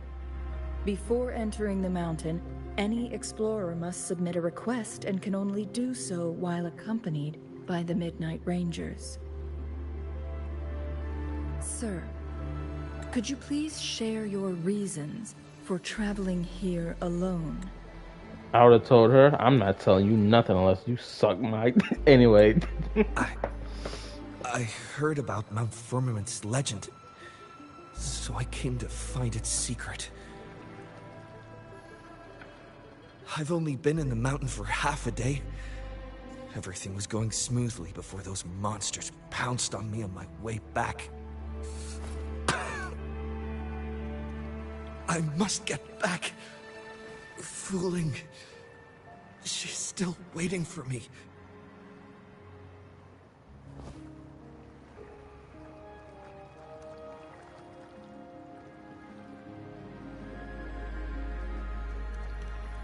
It seems he is still hiding something from us.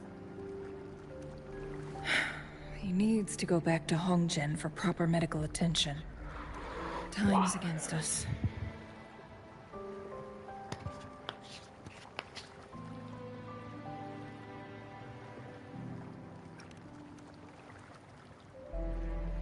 Indeed. Tacit discords appearing in such numbers on Mount Firmament of all places. This is unusual, to say the least.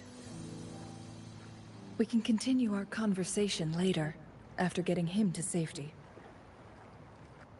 On that note, we still don't know his identity. Judging from his uniform, he might be affiliated with the Pioneer Association.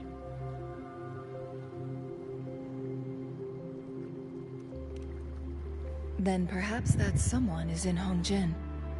Could be his friend, or an acquaintance. Good point, Rover. Let's head back. I didn't even notice, Sorfa. I'm gonna call you Soph from now on, so I don't keep messing up your name. I didn't even notice Soph. There we go. Post this in the server. I didn't even notice it. It was at what, 12:56? Actually, it wasn't even that long ago. Let me read. It gave up the power she obtained from the second red. It's chi because she saw a vision of the battle. It surpassed the Thenodian for enough time for her to stab them. In their situation. Time for a little nap. It would have been easier and less dangerous. She chose to do the right thing because she don't.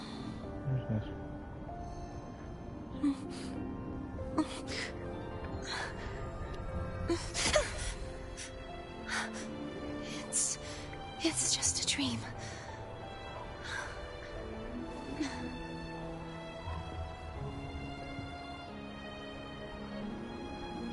Oh, okay, so that's what happened.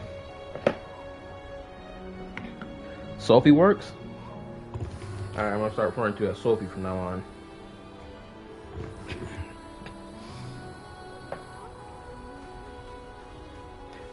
Crap, now that I'll sit here, I gotta refer to you as Sophie from now on. I cannot help but assume that you're a girl. Granted, if you are a girl, no problems. I'm not about to sit here and act stupid. This ain't about to turn into a freaky Call of Duty game puppy.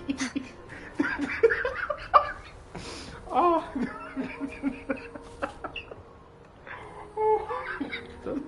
I just had to make that joke. It was too funny. I needed to do it. I am such a cornball. His companions?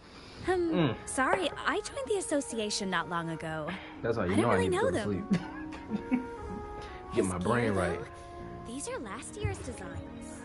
Perhaps you should go ask Yoning. She's been a member for quite some time. She might know him. Yoning's just up ahead. Yoning? Well, I'm not gonna lie, some of these names are kind of crazy. Yoning. Let me read it. wonder this entire time if you've been trying to decide whether I'm a or a girl. Oh, yo, that's amazing. Look, I haven't even bothered trying to figure it out. Honestly, it's only now that I'm even bothering to say anything about it. Because before, when I first saw your name, I was like, okay, whatever. Right? Let me just pronounce your name and just keep pushing. Granted, I hardly, if rarely, ask if any member who watches my content, whether it be live stream or my YouTube videos, or even members of Discord, if they're a girl or boy, right? Because honestly, I guess one of the reasons why I even bother asking is because I am genuinely shocked if any female viewer watches my content, which is why Star is always here acting like a premium gooner every time you see her in chat. Anytime I play Star Rail in particular. She loves Star Rail from top to bottom. Or rather, she loves Star Rail climbing up and top a male character's tower. Anyway, to continue the point. Yeah, genuinely, I'm like dead serious when I say this, that I'm shocked when I hear any female character, or I said character, oh my god, I'm all over the place. Female viewer watches any of my content. It genuinely shocks me, because my content doesn't scream, oh, ladies, come watch this. Shoot, especially with that next Gunner video I'm gonna make after I make these two serious videos, obviously. Which I shall announce that video that I told y'all about. Yeah, it's coming out tomorrow. It's gonna come out sometime tomorrow because I told them dudes at my job, because they did not accept my request for my time off request. They didn't accept it for some weird reason, despite the fact I put it in within a timely manner. AKA, I put it in since Tuesday. They should have checked it off and it was like, okay, you're good to go. But some reason they didn't. God knows why. But yeah, that video coming out tomorrow. If I gotta freaking wake up early in the morning to get working on that video and crunch it, so then I can post it, I will. My thumbnail's already ready for it. So I just gotta, get back to the studio and just finish it. And yeah, that's about it about that freaking video. But yeah, it just blows my mind sometimes when I see that I have female viewers. Shoot. Isn't that Wu Li? What happened to him? Not really. He showed up in town and started asking weird questions to all the older folks. They've been avoiding him ever since. The secret of immortality. I found it. Oh, he really went up the mountain, didn't he? Oh my. Quick, get him to a doctor. No. I'm fine. Go find Fu Ling. Sir, do you know where his companions might be? I'm not sure. There are lots of other people in town who are dressed just like him. Why don't you try asking them?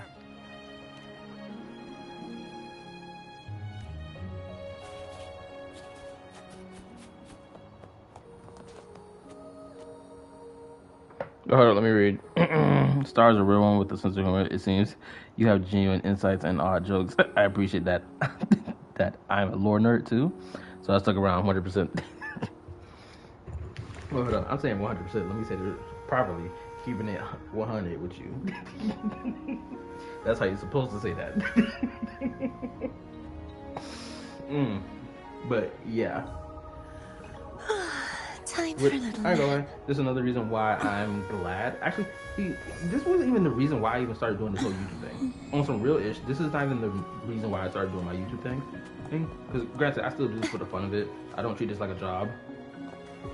Which is why you'll catch some moments of me being like, yo, I'm not streaming for the rest of the week. Because I refuse to keep treating this thing like a job when I don't need to treat it like a job. Sometimes I get a little caught up in it treating it like a job when I shouldn't be. Because if I'm going to stream, I'm going to at least stream 3 times a day, which I think are pretty doable things to do, right? Granted, I noticed as time passed on, because before, boy, if you were here last year, boy, I was sitting here streaming for about 4 to 5 hours after coming home from work. I'm talking about 1 hour after getting home. Yeah, 1 hour after getting home, I would jump onto the system and start streaming. And this is when I was playing Star Rail in particular. I was bending Star Rail over backwards like crazy, streaming it for 5 hours up to 6. Boy, I would stream Star Rail until my brother came back home from work, because I got home first. He'd get back home around like 12 or 1 o'clock in the morning. That's how much I would stream it. And I'd get back home around 6. So it was just like, it was crazy how I was treating Star Rail. Right? And so like, as time went on, I started noticing that my tolerance for streaming for such long hours started dying down more and more as I kept streaming more and more like throughout the week. Like if I ended up streaming for like 5 hours of the week, or no, not 5 hours. If I started streaming for like 5 days of a whole week, I would feel my energy shift immediately. And then I'd be like the next week I'd be like trying to avoid streaming like the plague. Even though there's things I want to yap about, but I'm just like, bro, I don't feel like streaming. Sometimes can niggas just hop a voice call with me? But even then, I'd be too lazy. Sometimes I just want to sleep. Because sleep feels so good, I ain't gonna lie. Shoot, this thing about sleeping right now got me feeling tired. But anyway, I'm gonna stay up because I ain't going to finish this quest before going to sleep. But shit, it's been 2 hours and I haven't finished this quest yet. Oh my god. But anyway, yeah. Why did I start this tangent for? Oh yeah, that's right. I was saying about why the reason I started doing this YouTube thing. The main core reason why I started doing this whole YouTube thing is because Genshin Impact, we all know this, Genshin Impact does not give the ability to replay quests at all, or limit time to play quests. So I was like, what could be the best solution for me to solve this issue? Because I want to record all my gameplay, but the PS4 has this bad habit of turning off the record button if I click one button randomly, right? In comparison to the PS5. The PS5, I can click on and off when it comes down to recording my gameplay, right? It's great. It's so amazing, right? But the PS4 was all I had at the time. So I was like, okay, what's the better way to do this? And I was like, oh, that's right. I'll just stream on my gameplay. Not every last bit of gameplay, obviously, but like story-related content gameplay or limited time event gameplay. Those are the things I would stream. And so that's why I did. And obviously it steamrolled into me streaming multiple games. And yeah, this is basically where we are now. And then watching all these people who are gotcha CZ consecrators either give good takes or dumb takes, then I was like, you know, let me throw my hat in the ring right now. Which is why that freaking Genshin video from 2-3 months ago, at this point, I think, got so many views on it. Which, again, that wasn't even my first video that I ever made that's like a topic video on my channel, right? But it was a video that blew up surprisingly.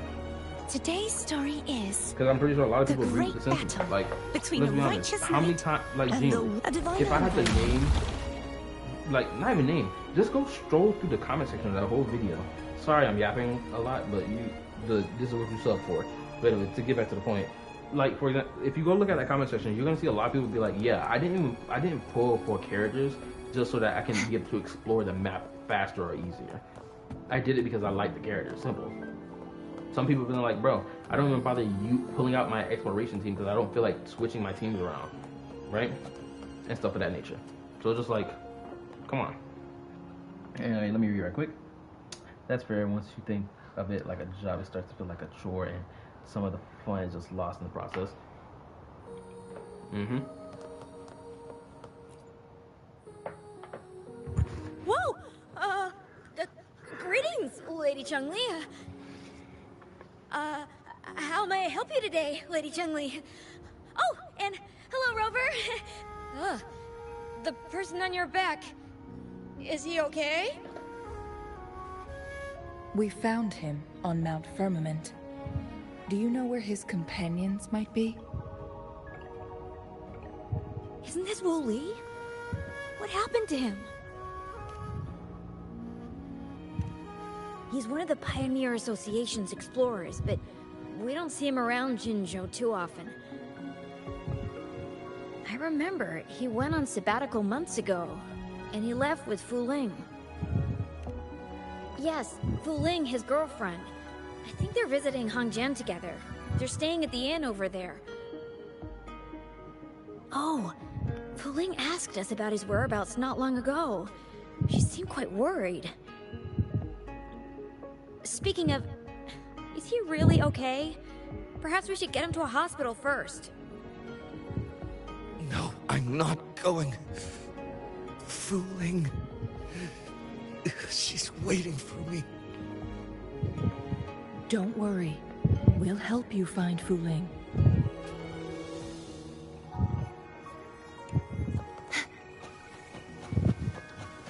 Just like the treasure chest from the stories.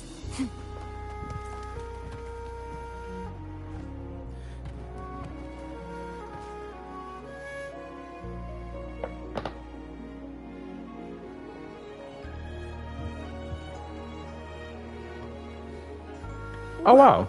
Wooly?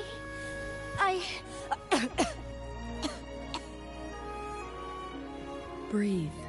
Take it easy. Thank you. I'm okay now. Who are you? And Wooly, is he? Yes, I am. Can you please tell me what happened? I see what's going on here. Her boyfriend being a W man for real. He out here risking his life to find immortality so that he can save her from probably this terminal illness that she's suffering from. I'm not gonna lie, the whole idea of self-sacrifice just hits hard to me. Sometimes I imagine self-sacrificing myself sometimes. Cause I don't think I've ever been in a situation where I've actually self-sacrificed myself. Unless it's something about my job where I'm like sacrificing having to stay a whole extra hour. But even then, that's not of my free will. That's because my job requires me to stay longer. But yeah, I respect this whole self-sacrifice stuff. I respect it. Fooling. Wooly, you're hurt. I've been looking for you. You didn't pick up my calls. Great news, Fooling. I found it. Finally. I found a way to slow down your illness. No more pain, my love. We can finally be together. Forever. You mean that legend? It's real? Fooling. Are you not happy? Ooh, this gonna hurt. If she expresses her dissatisfaction with what he's done, I'm not gonna hold you. It'll be such a valid crash out. Let's be honest. Bro, you almost died trying to get this thing to save her life so that she can live longer so that y'all can be together for longer. And she gonna be like, bro, this wasn't the right choice. Nigga, what you mean that wasn't the right choice? You see this arm? Yeah, it's gone. I'm just hoping there's a robot arm. It was my real arm. I lost it trying to get this thing. Oh, my leg? Oh yeah, that's fake too. That's a hologram. Shoot, you don't see what's crazy? Oh, what's crazy? I'm not even here right now. My body's gone. I'm dead. So my soul has astral projected its way to you to give you this. Take it, damn it. At least you get to live.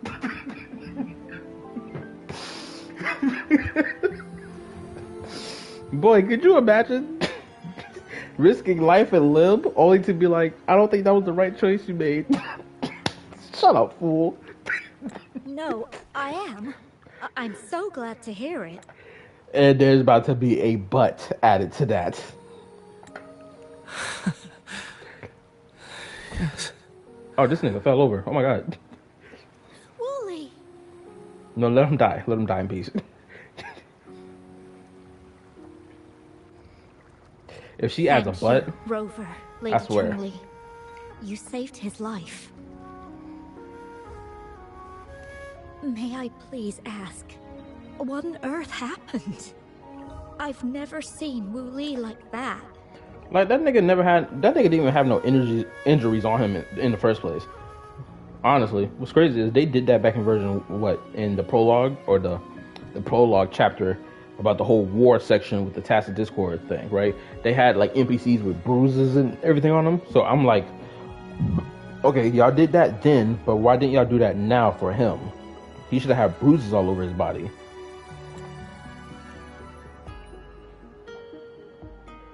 Also, y'all gonna let me know if my mic's still good. I keep asking about this mic because this mic thing has me paranoid. So, he said he only spent half a day in the mountains. Was that not the case? No. I've been waiting for almost a week. It's not unusual for Wooly to be out of touch for a few days when he goes on long trips. This time, however, seemed longer than usual. If it weren't for you two showing up, I would have asked the Midnight Rangers to help me search for him in the mountains. Also, y'all can tell me if the stream is lagging because I'm experiencing lag on my end, at least from my laptop, watching my own stream so I can engage in the chat.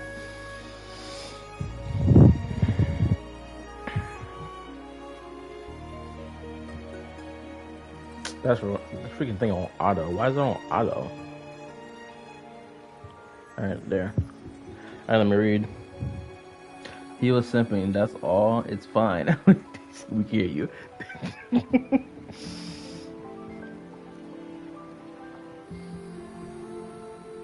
Real Lincoln?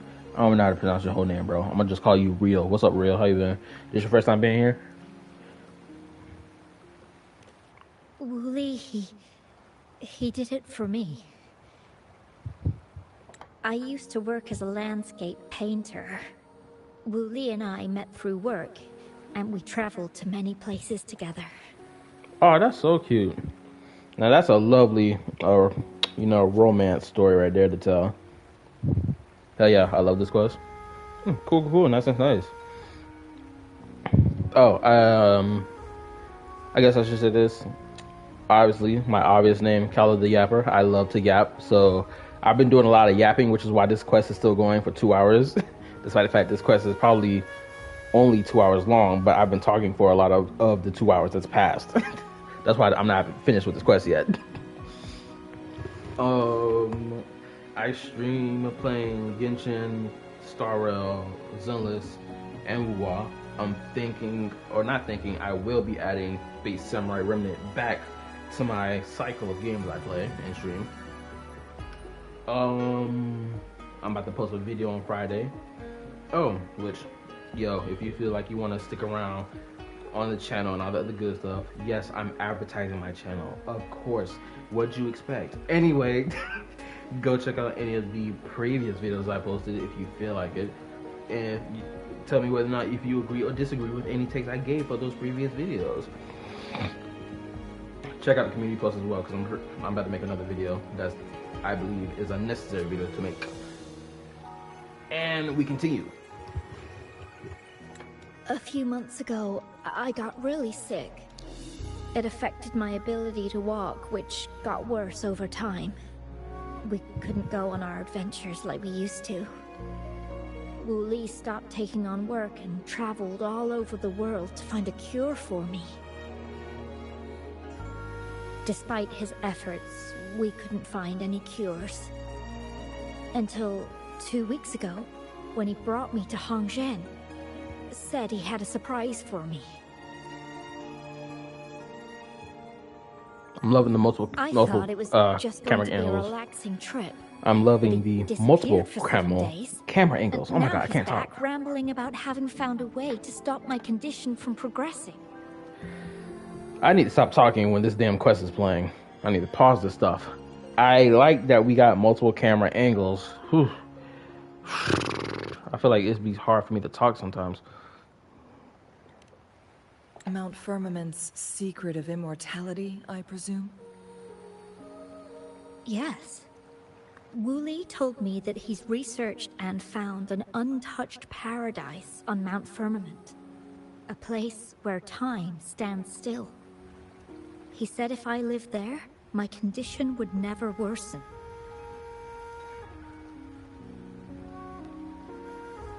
It cannot fully cure me, but at least we can spend eternity together. At least you know your man is about his word. This man is willing to live in a time-space dimension with you for eternity, girl. Do you not know what that means? That nigga love you from top to bottom, to sickness and to health. However the freaking phrase goes. You get the point. But yeah, this man's he's a W man for real. Also, let me reload my laptop so that, well, more like my YouTube chat thing, because it feels like it's bugging out and I'm missing responses that's being thrown my way. I really need to close all these extra tabs.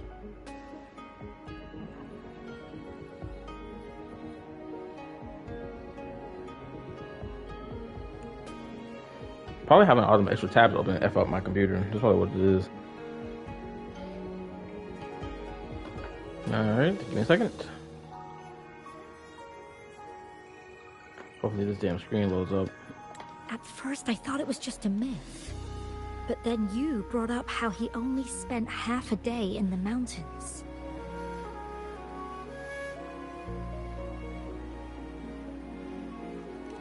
Those were my thoughts as well. But Wu Li seemed very certain.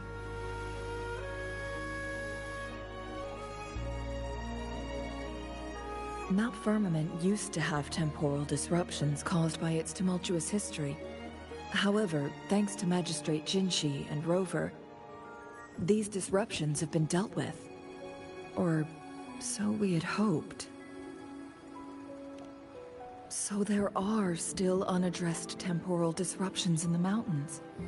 And unfortunately, Wu Li has stumbled upon one, mistaking it for the legendary cure he was searching for. Little did he know it would only put him in more danger.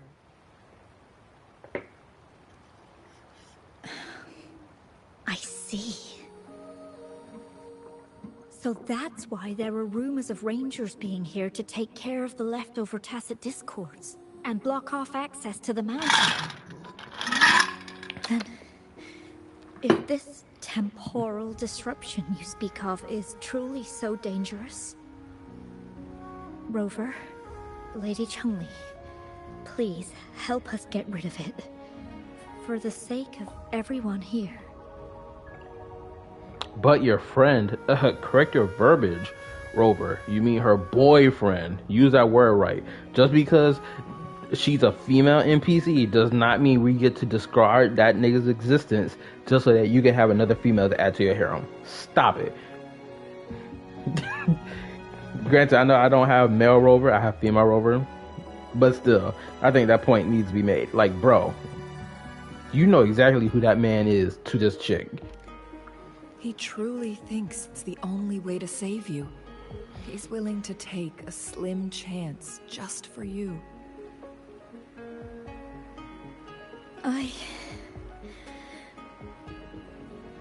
Freezing my own time.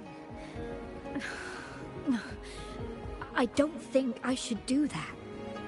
It's not my best option. I appreciate your concerns, but I'll be fine. You know what's so crazy? Rover has the ability to stop time or to manipulate time. Why don't they, flex their time manipulation ability on her body so that the illness would slow down? Sounds like a smart move, doesn't it?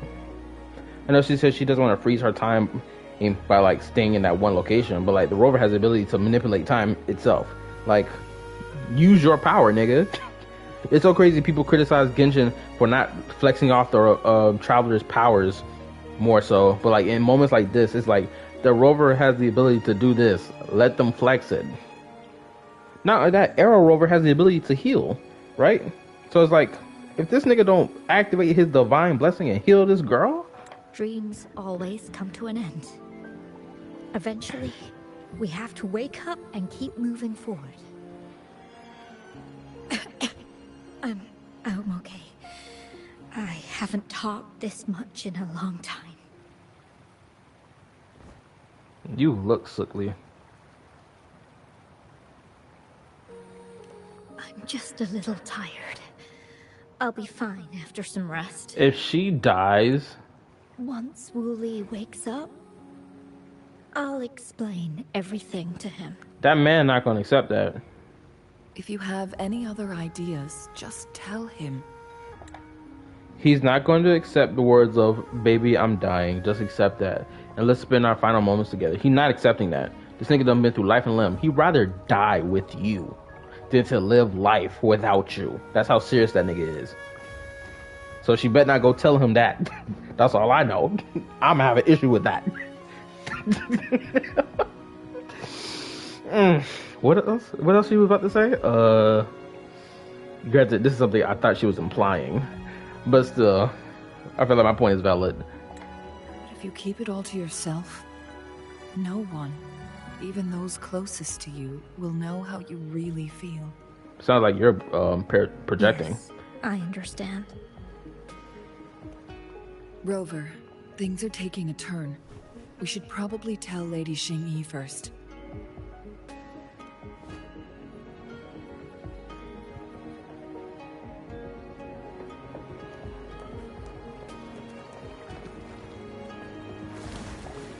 Oh no. Wait a minute, what the crap?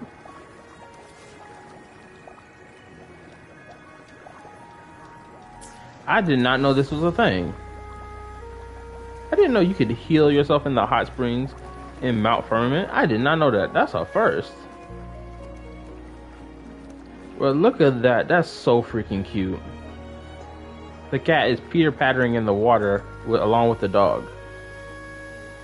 But the little bastard refuses to swim up to the surface and like get on that damn rock ledge so he can get out the water. But the dog just having fun.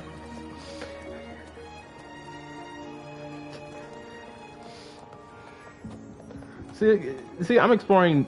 I keep finding new things as I continue playing this game, which is a good thing, right? Because like I've just been blowing my way through the stories instead of like exploring as much. Because one, I just done a lot of exploring in Genshin, and just like I don't feel like doing it again. But like I had to tell myself that I have to explore more of Wuwa's world. I got to keep exploring more and more of it. Because one, I don't want to be left behind on a lot of things that I find that could be interesting.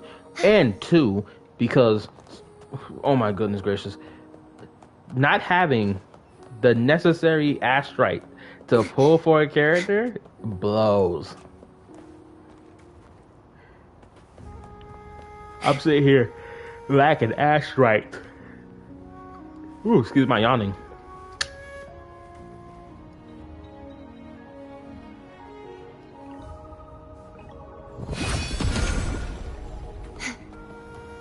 But I'm lacking necessary munyon in order to freaking pull for a character like Lupa, for example. I want to pull her before it's too late, but more than likely I'm probably not going to be able to get her. Actually, let's look at it right now. Bro, I don't have enough for a 10 pull. How deep I am into this. I got 5 days left. Can I do a 10 pull? I don't have enough. Pulling on standard banner is like useless to me.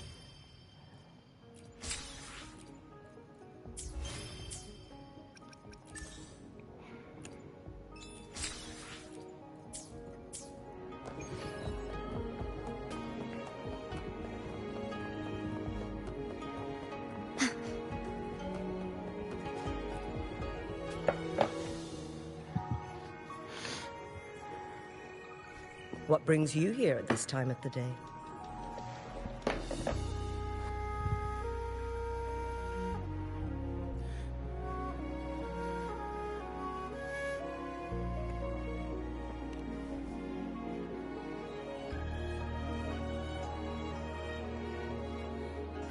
I see. Strange appearances of tacit discords in the mountains. And undiscovered temporal disruptions. There are several questionable details according to Rover's description. What do you make of Fuling's words from earlier, Rover?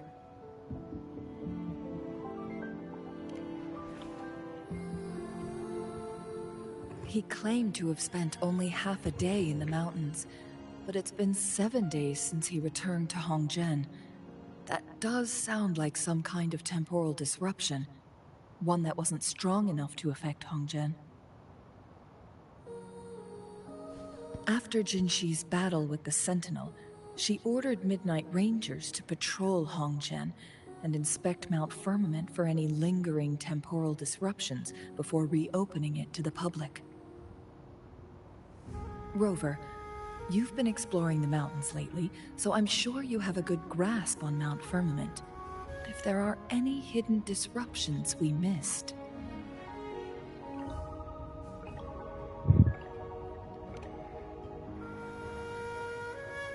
Precisely. Yet, why did it reappear at this point? It's the Fraxidus. That's who it is. It's the Fraxidus, as always.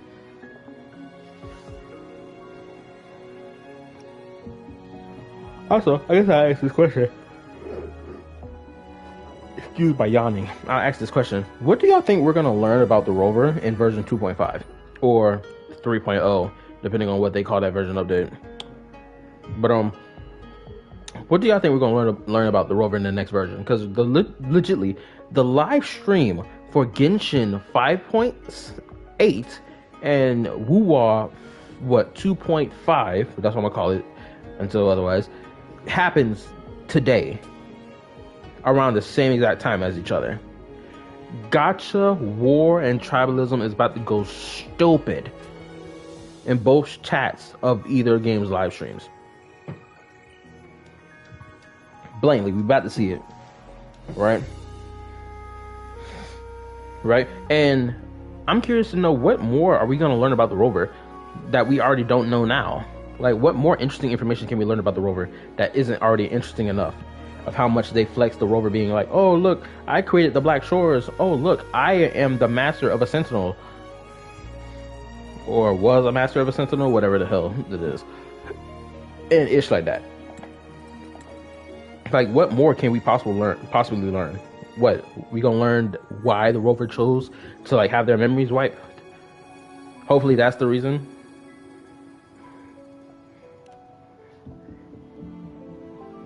Fuling's legend differs from the situation at Mount Firmament we're familiar with.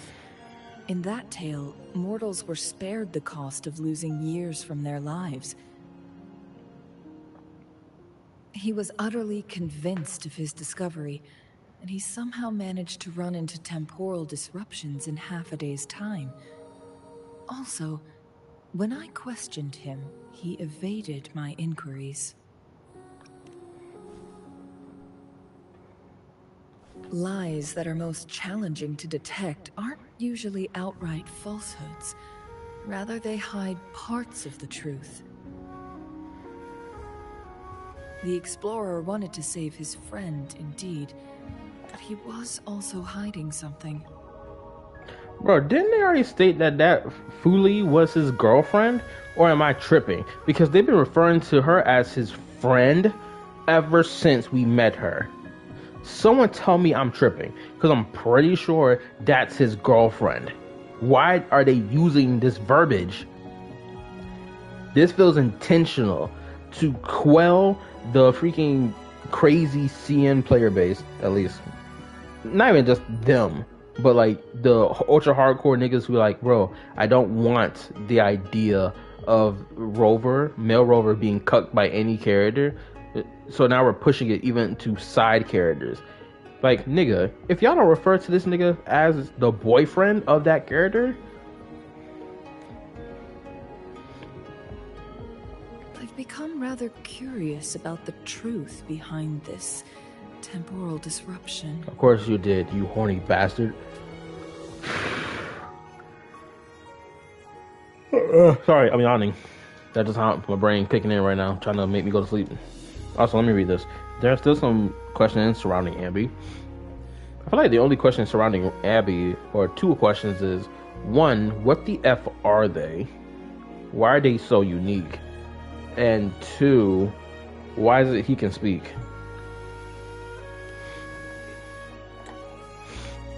Did you notice something, Rover?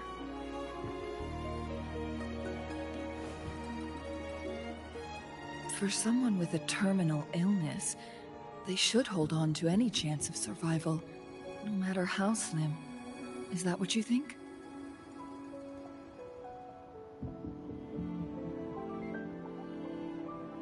What was that facial expression? Maybe she's come to terms with her destiny. Or maybe she never planned on continuing to live like that forever. Changli? Well, please pardon my baseless speculations. That felt like self-projection. Maybe I'm reading a little too into it, but homegirl's face being sad as she said that felt a little intentional. I knew you'd notice too. The frequency disturbance here is weak. It's similar to past temporal disruptions at Mount Firmament, but not exactly the same.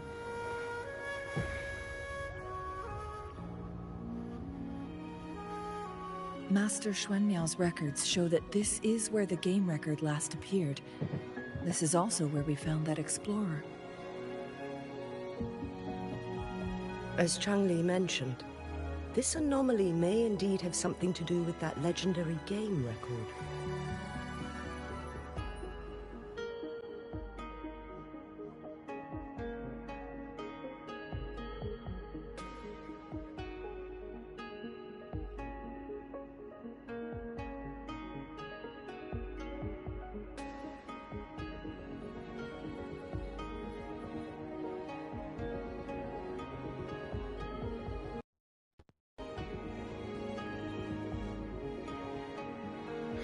Okay, hopefully y'all can hear me right now. Sorry, my not computer, my controller died, which then turned off my headphones / the mic. So hopefully my voice sounds good now.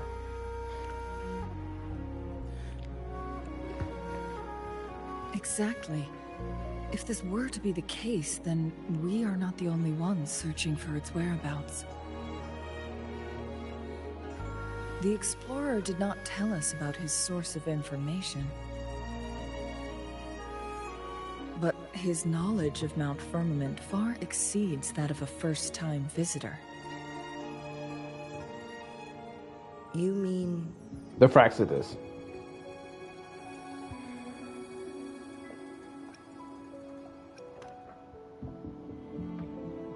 Got it. The Midnight Rangers will block all entrances to the mountain for now. And Changli, you still have the power to send in garrison troops as needed. We left Mount Firmament in a hurry. I need to go back up the mountain and investigate further. I have some theories that could use confirmation. We're still unsure about the exact location and range of the temporal disruption. Regardless, its reappearance is a pressing issue that needs our attention.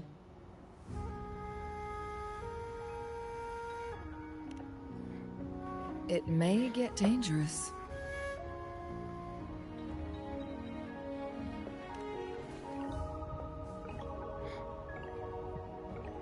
Well then, thank you, Rover. Thank you again for your help. You were supposed to be here for a relaxing time. But it seems another crisis has popped up. The Rover being a hero. Caution. Which is not even a bad thing. Look at this. The Rover helping crisis after crisis.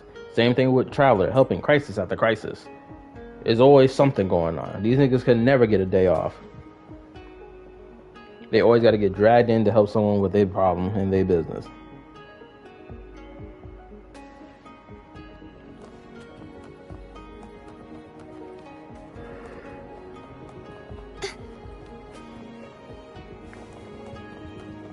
Okay, that's a long run. Oh, that's right. I was hunting for a chest over here. I completely forgot about that.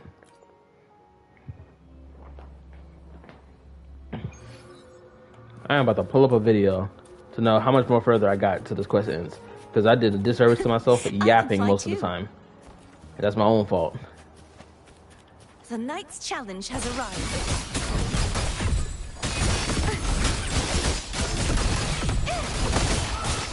Be gone, wicked souls!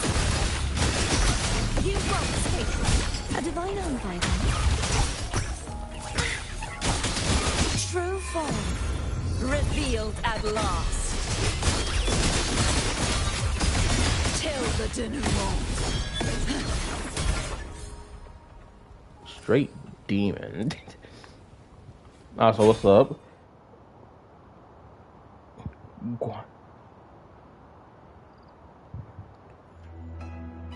Gawain? Gawain. That's how I pronounce that. Gawain. I forgot. Also, this is the first time being here, Gawain. I love the fact that they kept that fan service element to her character design on her as permanent, and they didn't change it. I'm not gonna hold you.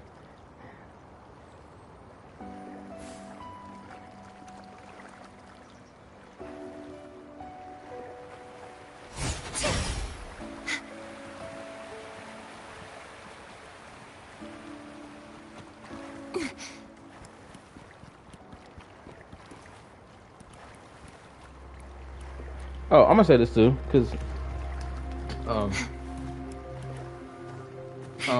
this has nothing to do with the game per se, but this has something to do with just YouTube as an app and the future of what's about to happen. Because it's pretty obvious. If anyone's been keeping hip to this freaking Twitch situation going on right now, where Twitch keeps showing more and more that they of their favoritism, their blatant favoritism towards a certain content creators on their app, on their platform, who be saying outrageous stuff, but don't get banned for it at all. But other people get banned for less. So if you like, even looking at the YouTube chat, the way they change, YouTube has already gotten on the ball, right? YouTube has changed the way they set up their app, at least for when it comes out to live streams, and you can see it looks like a Twitch chat now, right? So YouTube is capitalizing on it, and we're about to see a mass exodus of niggas from Twitch to YouTube or to Kick, so that they can stream their content or games that they play. Granted, there's going to be the exodus is going to be more towards Kick than YouTube, but you're going to have a few people coming to YouTube. Also, what's up, Jed? How you been, bro?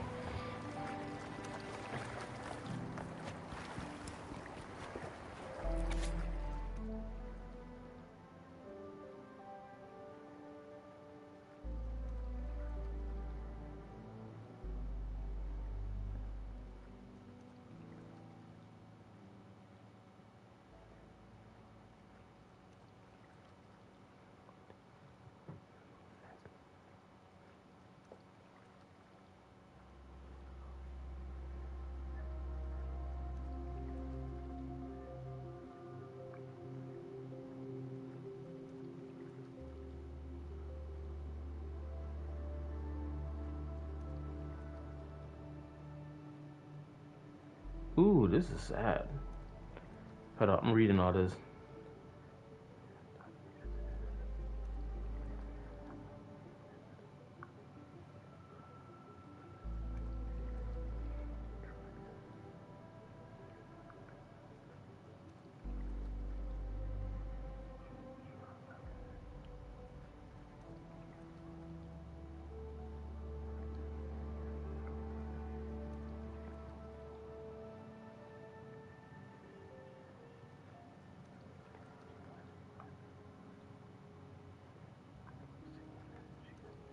Oh, there was more to this. Oh my goodness. I didn't even realize it. There was more.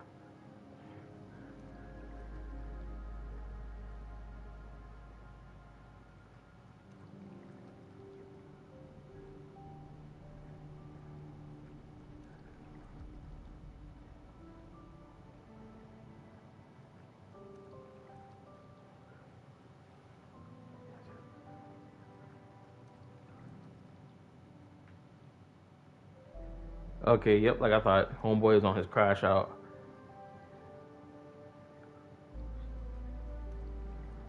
Strange man. Oh my goodness, I knew it. It was this nigga Scar, bro. I freaking knew it. I encountered a strange man in red, aka the lamb chop demon. Who else would it be? Anyway, let me read Lamb Chop Demon today.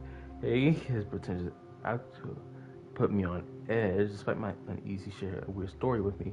Almost I felt it was intentional. He knew I was seeking a cure for claimed to have a way to save her. However, he only revealed half the truth and insisted on me doing a favor or sharing some more detail. Honestly, I'm not sure if he trusts him on my next destination. And it's just show the home of a painter. Fully admire. She was long ago. I discovered the true identity of the man, and apparently he belongs to a dangerous organization that I should have meddled with. But obviously, the information shared by that man and his organization was beyond anything I could ever imagine. The truth behind it, the power to manipulate time, this secret realm, and if they're all real, then fully could be cured. According to the deal I made with them, I need to use my identity as an adventurer to find a certain object hidden in the mountain, and this object, they promise, is the key to saving life. They seem obsessed with it, but their intentions were none of my concern. All I need to do is keep Lily alive. For that, I'll pay any price. I must give it a try. Like I thought, this man is determined to keep his baby alive. It don't matter. He's willing to do anything. Oh, this was her letter to him. Let me scroll through this. I feel like this is important to scroll through. I got time.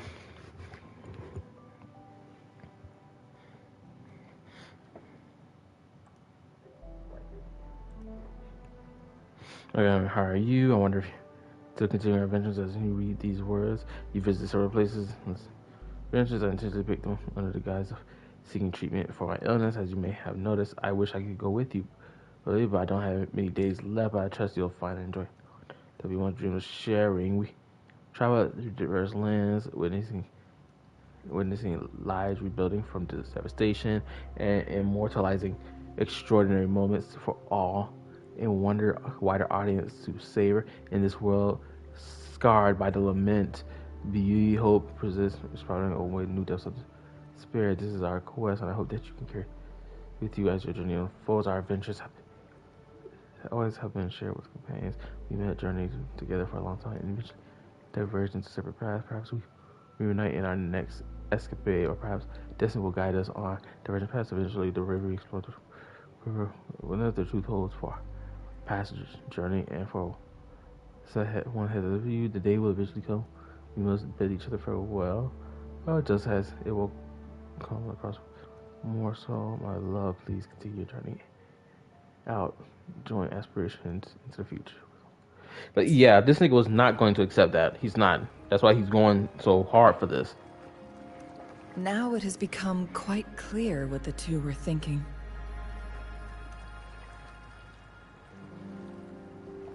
I had my speculation. Wuthering has come to terms with her impending death. She doesn't buy into the legends of immortality. Instead, she simply wants to make the most of the time she has left and fulfill her and Wuli's dreams together. I'm not gonna lie. If that girl dies at the end of this quest, he's gonna be 100% valid in joining the Fraxidus. I'd be like, yo, I'm about to become one of the top members of the Fraxidus. I'm going to freaking alter this world's reality to bring my girl back to life. F all this. Screw the Sentinels. Screw the Rovers. Screw the Resonators. Screw all them niggas, bro. I'm getting what's mine. F your dead homie. F your F up homie. And your niggas locked up. I hope they rot in piss, basically. If Wuli wants to reach that so-called paradise, he'll be trapped inside forever. It also means he'll have to give up his entire future as an explorer. That is not what she wants for him. Well, that's what he wants. So let him have what he wants. Shoot, why are we taking what she wants over what he wants? That seems a little unfair, don't you think? Her ultimate desire is for her lover to embrace her inevitable passing. and to realize the joint aspirations they hold in her place. She hasn't given up, but rather clings to hope for their future, even if she won't be there to see it unfold. Would you make the same choice if it had happened to you? Why the sudden It question? seems you don't care that much about your own death. Is that how you see me? Perhaps, for some, death is just a destination. There are more significant things to focus on. Let's stay focused on the issue. While the diary is cryptic, it still exposes the true intentions of whoever misled Wu Li. It's no coincidence. All the clues point to a correlation between the temporal disruption and the legends of the Weiqi game.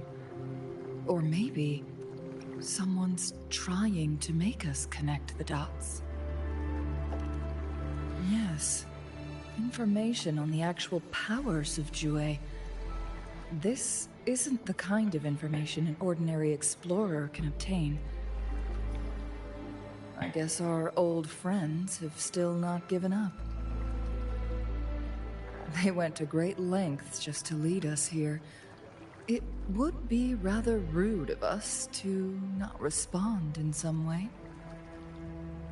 According to the information in my master's notes and Wu Li's map, the place we're looking for should be just ahead.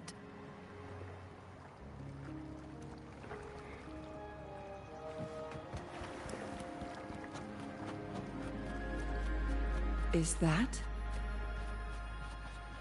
The chaotic temporal disruptions are even clearer to see.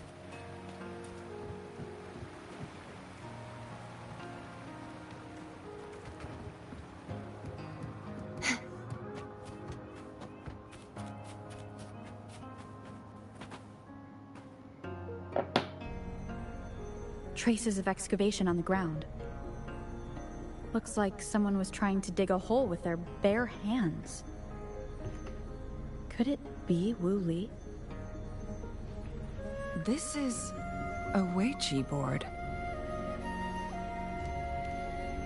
The abnormal time flow here is most likely caused by the chronosorters. Perhaps there's a way to fix it.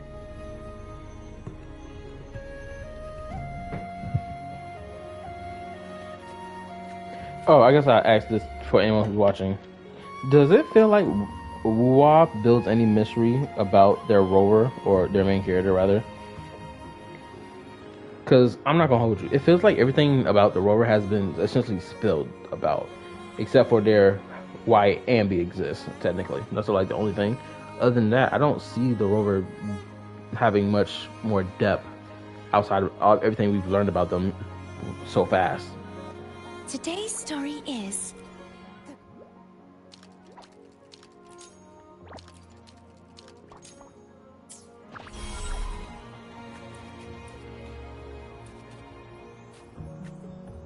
Oh, it's the rover. Marvelous play. Truly remarkable.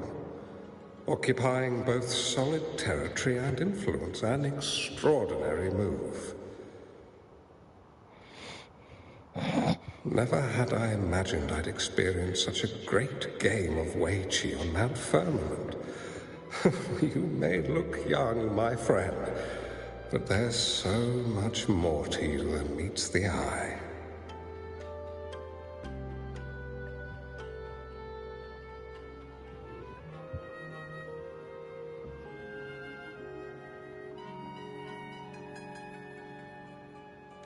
Please, no need to be so modest. I can tell the difference between our skill levels. This is my master's voice. The voice of the other person seems deliberately erased. Who do you think the other person looks like?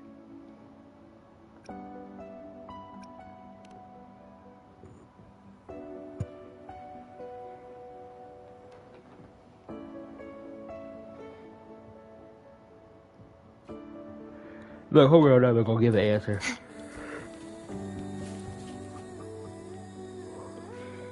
It has been decades since last we met, but you, my friend, still look the same.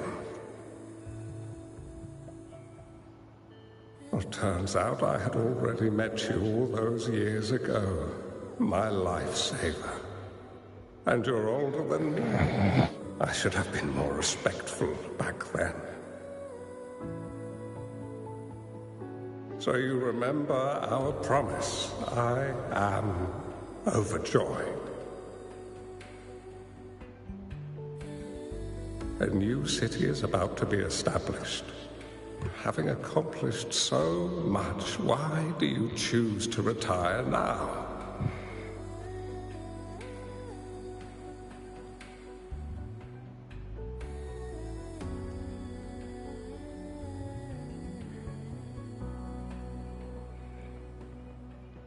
I may have spoken out of turn.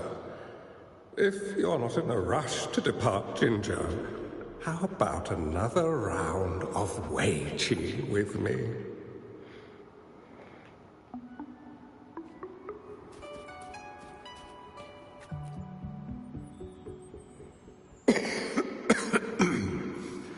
Well played.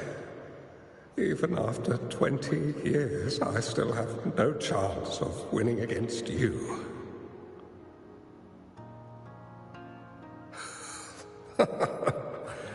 I barely noticed how so much time has passed.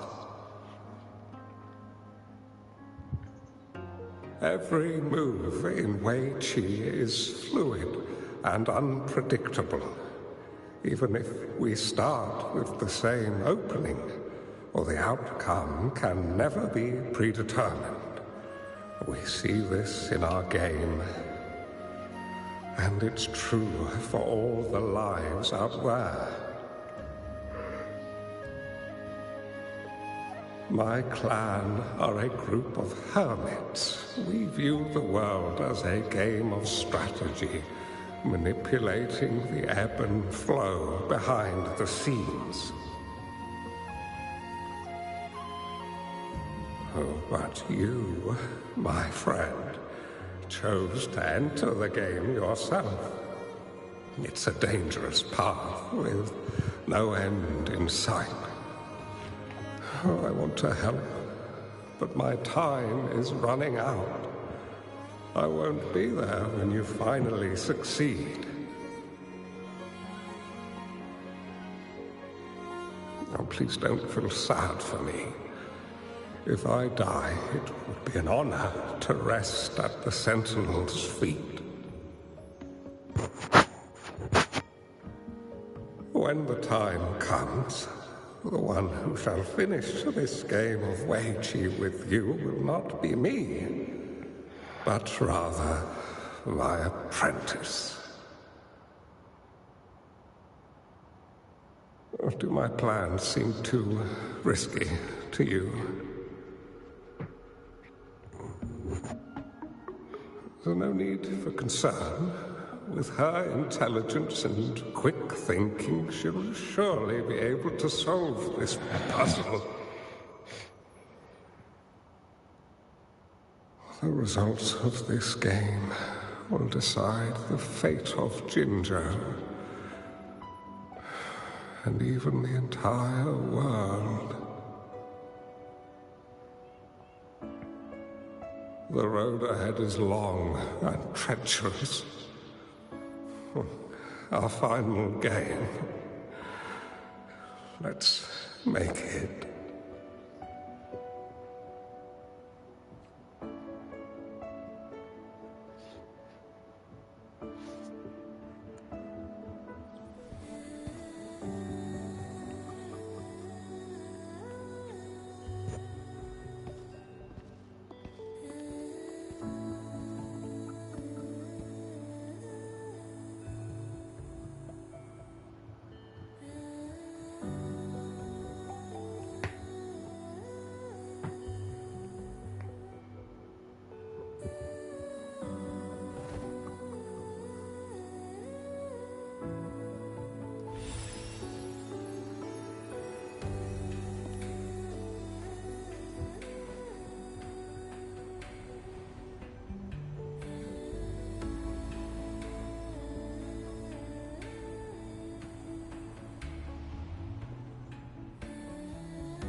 Hey, yo.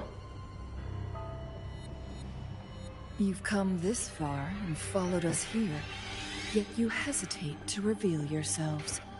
Guess I'll have to take the lead and extend an invitation. Don't assume you'll always be in control, Changli.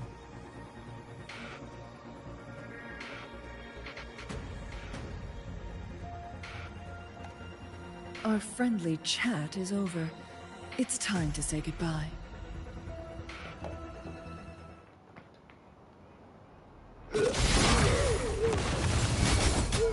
Still not giving up, Changli.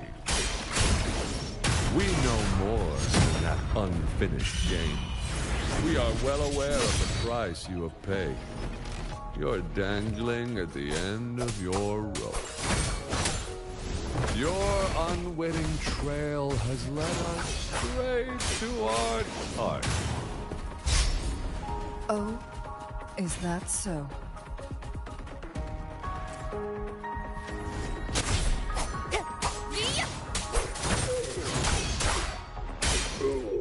I need fire! We'll face judgment. Crumble!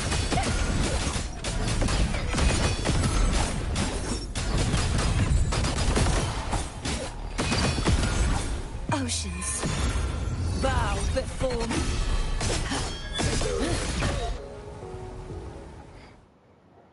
Oh, that's weak.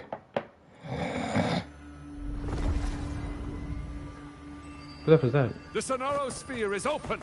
Go! Sorry, but you're not getting past me. Jue's formidable time-bending abilities at their peak. All trapped within this Sonaro Sphere, as I'm sure you are well aware. Do you really want to chase after this legend when you don't even know if it's real? So what? Wouldn't it be a sight to behold as this Sonaro Sphere consumes everything in its path while the temporal disruptions bring death? Anyway, Rover, thank you for letting us into this Sonaro Sphere. You are indeed very special, as the Excellency foretold. Oh, they're just running in there.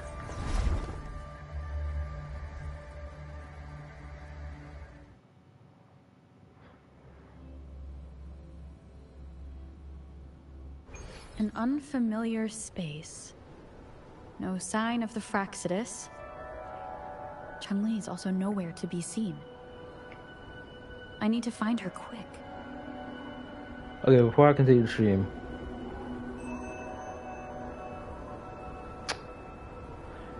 I'm not gonna lie, the sleep fatigue hitting me hard right now. Today's story is the great battle between a righteous It's about to be knight 3 hours and the worth of wicked stream Trinodier. in the next couple seconds. Next 10 seconds, actually. Or 11. And the victor is I'm thinking about stopping right here, even though I know I'm near the end, but at the same time, it's like, I don't want to keep playing feeling fatigued. Right? Good. Ooh, excuse me. Kind of, because I don't like, you know, doing stuff like that. Feeling fatigued, yet still playing. I'd rather be energized than play. So, I think I'm going to stop it here. Because I effed up my own time of how I wanted to do this. So, I'm going to stop it here.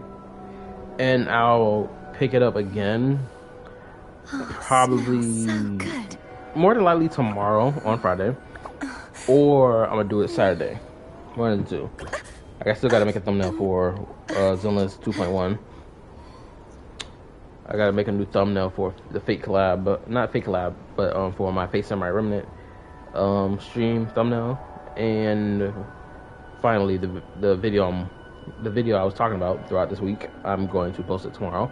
Oh, but it depends on what day of tomorrow, like morning, afternoon, late night, whatever. Yeah, I think that's about it. I think that's all I have to say because I don't think I can keep watching this anymore. So, good night. Oh, smells so good. Hopefully, anyone who's still watching the stream can hear what I'm saying.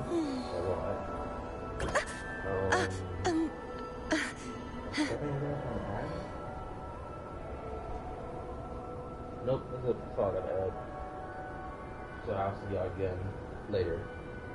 Finish the rest of this quest. I gotta make sure I edit the title and say part 1. Alright. Good night. Peace. Bye. And we reached the 3 hour mark. Awesome. Alright, later. Time for a little